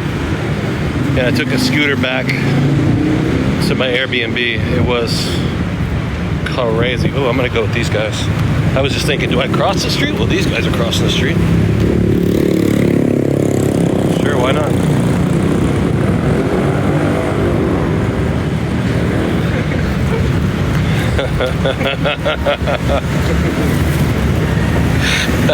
They were waiting for me. They were like, well, we'll just walk behind this maniac. Sorry, bro, I've been in Vietnam for months, man. That's how you cross the street. I could hear them snickering behind me. Yo, this dude's, let's go behind him. Fancy Nancy. I took one of these scooters back to the apartment. It was wild. The dude was tripping. That's how, I mean, Thailand's crazy too, but to cross the street, but Vietnam is crazier. Like here, you have these stairs that go up to the subway station, and you can use them to cross this big streets. That's why when I first saw the people, I thought, you two